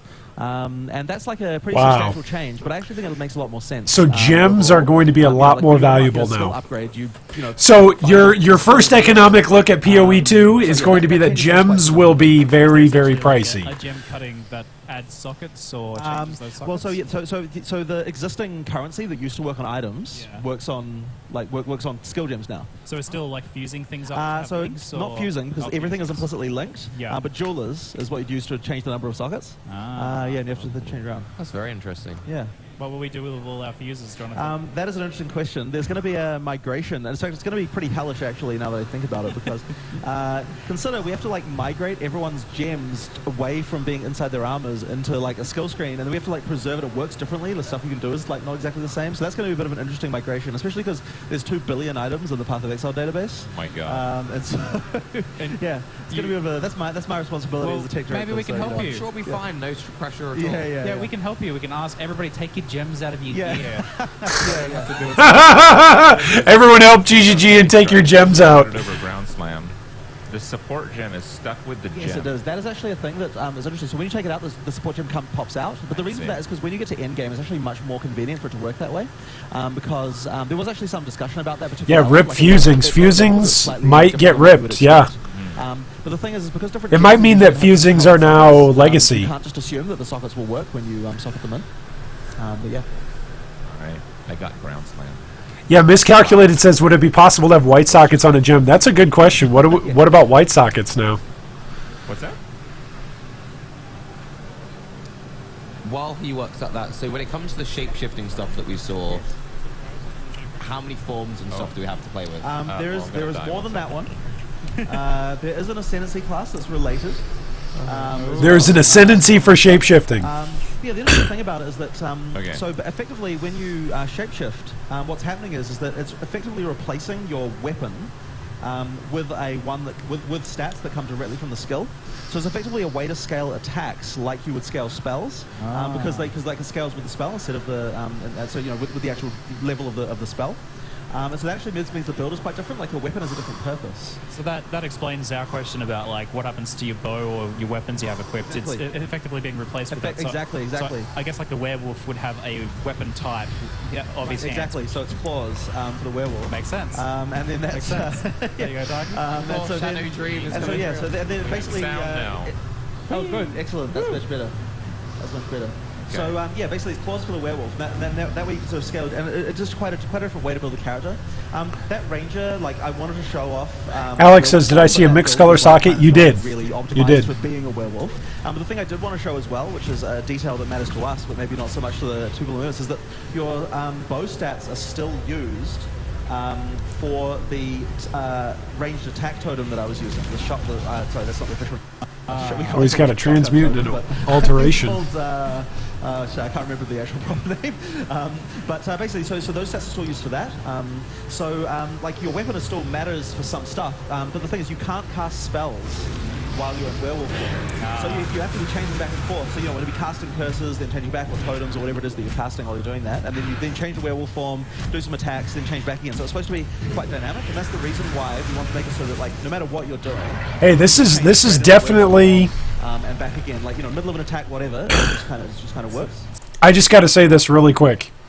This is definitely a lot more like old school PoE in that early on you're crap, right? Early on things are slow, and so by having 7 new acts, this could be what a lot of players have been longing for. It's slowing down, making the game a bit more difficult. Sure, later on in the game it'll become zoom zoom and a lot of power, but early on you'll definitely feel that grindy toughness, the grit of a slow action RPG. Werewolf form, whatever. You know, just like werewolf form, cast the thing out. I should say the other way around, but anyway, yeah. So then, there's also some concern about, you know, are people just going to use a travel skill? You know, because like you just transfer a werewolf form, you could run a bit faster. But you know, yeah. I mean, that's kind of cool. That's kind of cool. It is actually. It is pretty awesome, especially because you can't use not regular movement skills while in werewolf form. So it's kind of a trade-off. You know, you have to think about. Cool. So it's like it's like a travel form in itself. Yeah, but it's quite fun. I'm against the Devourer here. And it's one of these like lengthy multi-phase fights where you encounter the boss again and again throughout different parts of the instance. How do you feel these type of fights have worked out? I mean, I kind of like them, but I also kind of like just the straight up beat the boss type of situation. But I imagine scalability makes those a bit of a problem nowadays. It can be difficult just because we want to have some sense of epicness in the fight. But at the same time, which the Devourer fight really is, by the way, with all this. Yeah. But at the same time, like we know, obviously players are really unhappy about immunity phases and that kind of stuff.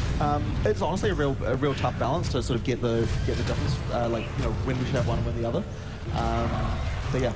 The fact that there's no like mobs around the Devourer means he doesn't get to recharge his flasks either. Oh! We got you. Yeah. So what you want to do is hide behind the segments of the Devourer that are like elsewhere in order to avoid the very elsewhere. Yeah. I didn't see any near there. Oh, you didn't see any there? No. Okay. Oh, these things? No. So Oh, there should be these segments things. around. Yeah, exactly. So you want to hide behind those. He like as he dives around, he sort of creates them. I see. Yeah.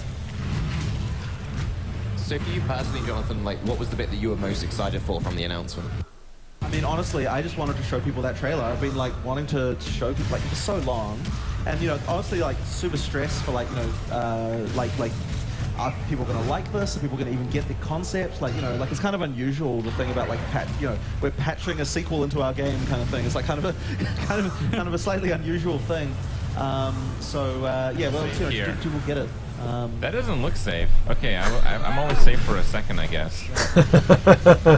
He's trying to get you killed again. Right. Well, Chris did say he wants to kill Crip, so he's doing a good Hey, start. he's doing it, living up to his promise. It seemed like Chris I feel was like actually... this will be quite a challenge going through the first time. So we actually want to try and bring the difficulty back. Yeah, they're trying to bring the difficulty back. What did we just say? Bring the difficulty back. To make sure that people are. So yeah, I mean, but we're sort of making a statement here. This is effectively the boss that replaces Hail Rake. So, like, it's a bit of an upgrade in terms of complexity and difficulty there. And hit points. Yeah. So how will this be reflected in the endgame? Like, should we expect this difficulty curve to continue into the maps and the bosses? So we are actually, in 3.9, we're actually increasing the difficulty of endgame quite significantly as well. There's a few mechanics that Chris is going to talk about during the 3.90 deep dive, but I think will be really No more health. Yep. Do I have a TP? Okay, we're going to town. Flee. That was pretty close on that one. Yeah. I think that AoE would have hit. There should be Uh-oh. little worms walking around. Nice.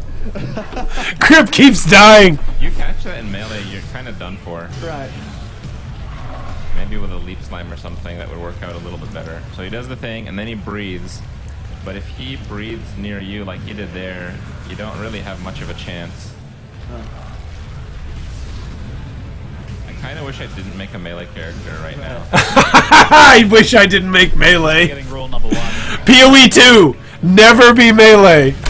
But I think when it'd be like So in front of him for him to actually breathe. That big breathe, as you call it, you have to get behind the.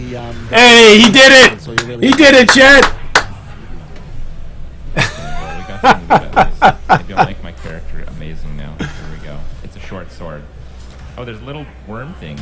Yeah. That's your flash charges right there. Okay. Yeah. When this launches, will there be a helpful Jonathan assisting every player through the first boss? If only I could do that. The first optional boss. Yeah.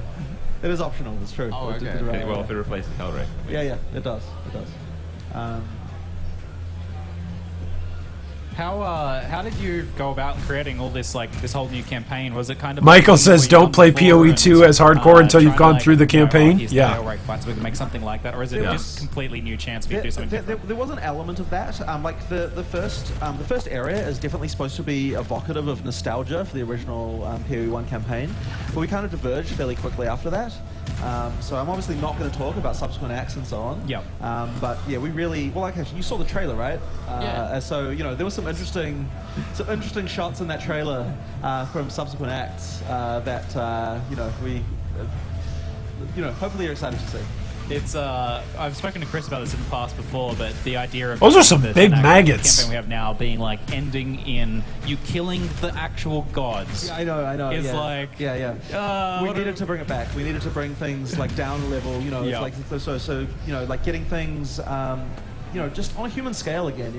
So a lot more humble, back to basics. Exactly. And so that's why you literally start with a hanging. Whose idea was the hanging? That was Eric's idea, and it was a very good idea. Very good idea, I may say. Eric is dark. Yes, he definitely is. Yeah. So when I heard this idea, I'm like, yes. This is what we're doing. And the other thing as well is that I think the current character selection screen is actually like I don't actually like it as much as I liked the original ship scene. I think the ship scene just had this more sort of evocative feel of like what the game was about, and I think we're trying to bring that back with PoE 2. Like really get that feel. Like right from the very beginning, you're like, I understand this like a story where it's a dark story with like characters that are exiles, right? That's really interesting because you effectively make something new. You go really epic and you're like, let's make it epic, but then you realize, it was kind of cool when we were just washing up on the ship. And it was. So I was actually having that exact conversation with Nick yesterday at dinner because I was sat opposite him and I was like, we talked specifically about the screen. He was like, yeah, we preferred the old one. Right. Yeah, it's unfortunate, but that's how these things go. We've learned. And now the character selection screen's gonna make people cringe every time they select type in their name. They're like, enter. Well, the thing that I really wanted, actually, I remember saying at the time, is like I want like when you click the button to feel like I did this, like I caused this hang. It's like I click, it's like that's what it looks like. Elijah says only hardcore for me. Yeah. Right, exactly. That's brutal. So let's see how far you can get in this little playthrough here. I guess you don't have any more red sockets on your character? I guess I have to get different type of items, so I would have to chrome these, I suppose. So the at the start you'll probably want to be wearing some like a strength armor. I don't know if you've got one there. Is that one there? I have this thing, but I don't know if I want to. Okay, yeah. I guess leather vest is kind of weak. Cool. Nice, a 3-link. This is interesting. Honestly, I think probably the biggest thing that we'll all be confused about is how links are going to work. I'm really blown away by this. Andrea says, what about serious things like the lag monster? It will be fixed? Yeah. Hopefully optimization is something that they're prioritizing with each league. Working on for quite a long time. So I mean, it's interesting actually because we're like a lot of the stuff is patched in to the current shipping game, and yet none of it is really being used because we didn't have the assets for it. So for example, like this PBR rendering pipeline, physically based rendering as it's called, is like basically like the standard for modern games, and we kind of had to like find a way to sort of patch it in so it could sort of live with all of our old text for the PoE 1 campaign at the same time as having new stuff as well. And it looks really a lot better. So like 3D scans and stuff like that. So like we hired a company to go around Europe to like medieval churches and like scan statues and stuff like that. These are things that we've done. So yeah, there's just a lot of stuff coming along. You didn't use that as an excuse to get out there yourself? No, unfortunately, unfortunately not. Church tours? Yeah, exactly. Research. Yeah. Research. I'd love it. That'd be good company expense there. So the next area after this one is actually probably my favorite in the campaign right now. Hopefully you can find it pretty soon. Well, I think it's the one by the waypoint, but I just went around. It's funny because aimlessly. The demo is limited. Like you're not limited right now, but the demo for the show floor is limited to 45 minutes. Oh, I see. And we had QA saying, "What are people going to do for the other 15 minutes?" And I'm like, you gotta be kidding me, man! Like, there's no way they can get through an entire act I've never seen before in that amount of time. I guess I'm mistaken. That's the waypoint's by the dungeon. The waypoint's by the dungeon, so that's how you come back once you town portal back up and go down the waypoint. No, so I guess I haven't found the next area yet. Yeah, you haven't. While Crip works that out, so it's something that you and Chris were stressing on stage is how like the world has this generation now. Like, yes, that's what. So basically, now rather than just generating within an area, the actual world screen, the world panel, is now randomly generated, so all the areas have a different layout on the world screen as well. And the reason we did that is we were actually really being held back by the fact that, if you look at something like the mud flats, your entrance is always on the left, and the exit is always on the right, and the exit to the what do you call it? The dark area. Fetid pool. That's what. Sorry. The entrance to the fetid pool is always kind of on the top, right? So now we can randomly generate like the whole the layout on the world panel as well. And so that means that we can entire. Okay, so you won't always know which way to go to the next. I'm gonna get so lost. Yeah, people are gonna get lost in instances now. It actually made a huge difference. And when you start thinking about it that way, there's all sorts of stuff you start thinking about. Like, for example, there's like a river that flows through town.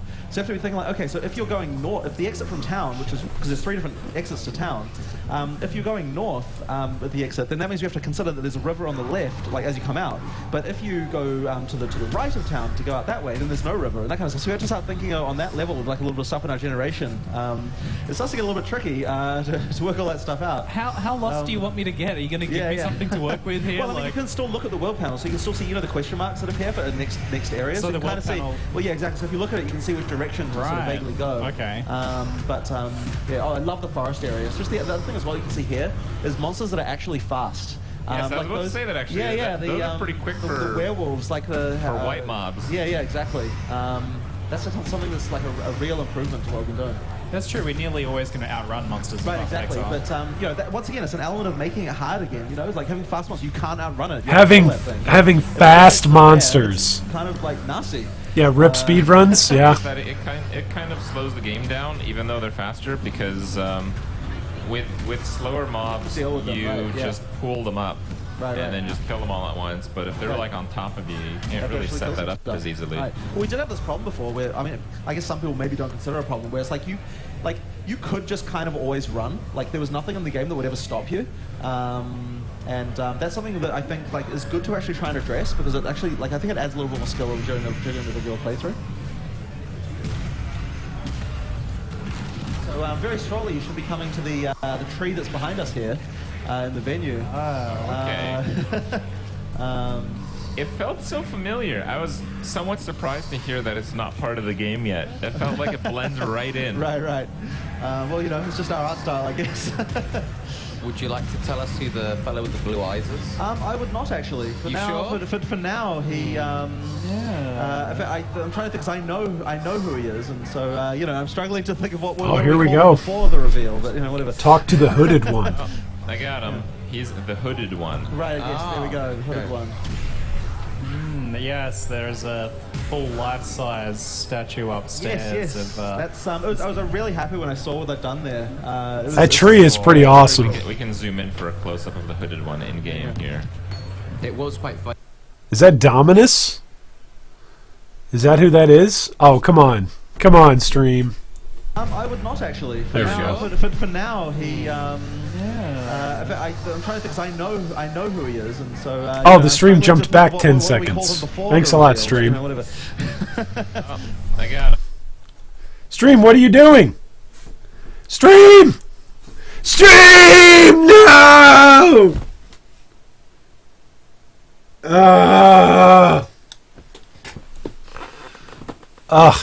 What a rip. What a rip. Okay, folks, so this is what we're going to do.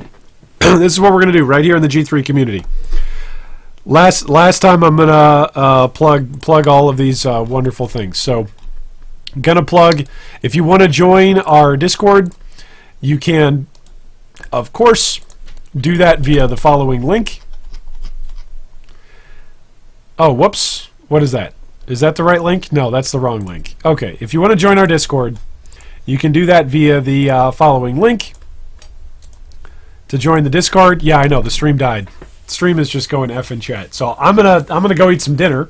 So you are more than welcome to catch up on all of the PoE news that we are going to be releasing, because I'm going to have videos and discussion points.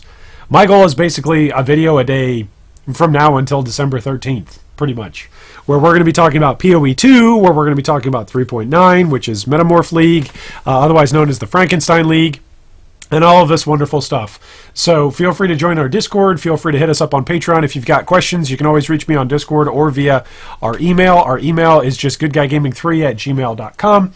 Other than that, thanks so much for hanging out on the stream and for joining in for all the excitement that is going to be PoE 2, PoE 3.9 Metamorph, and PoE the mobile game. So I'm very, very excited for the next year of PoE, because it is going to be an incredibly fun and exciting time to be a gamer.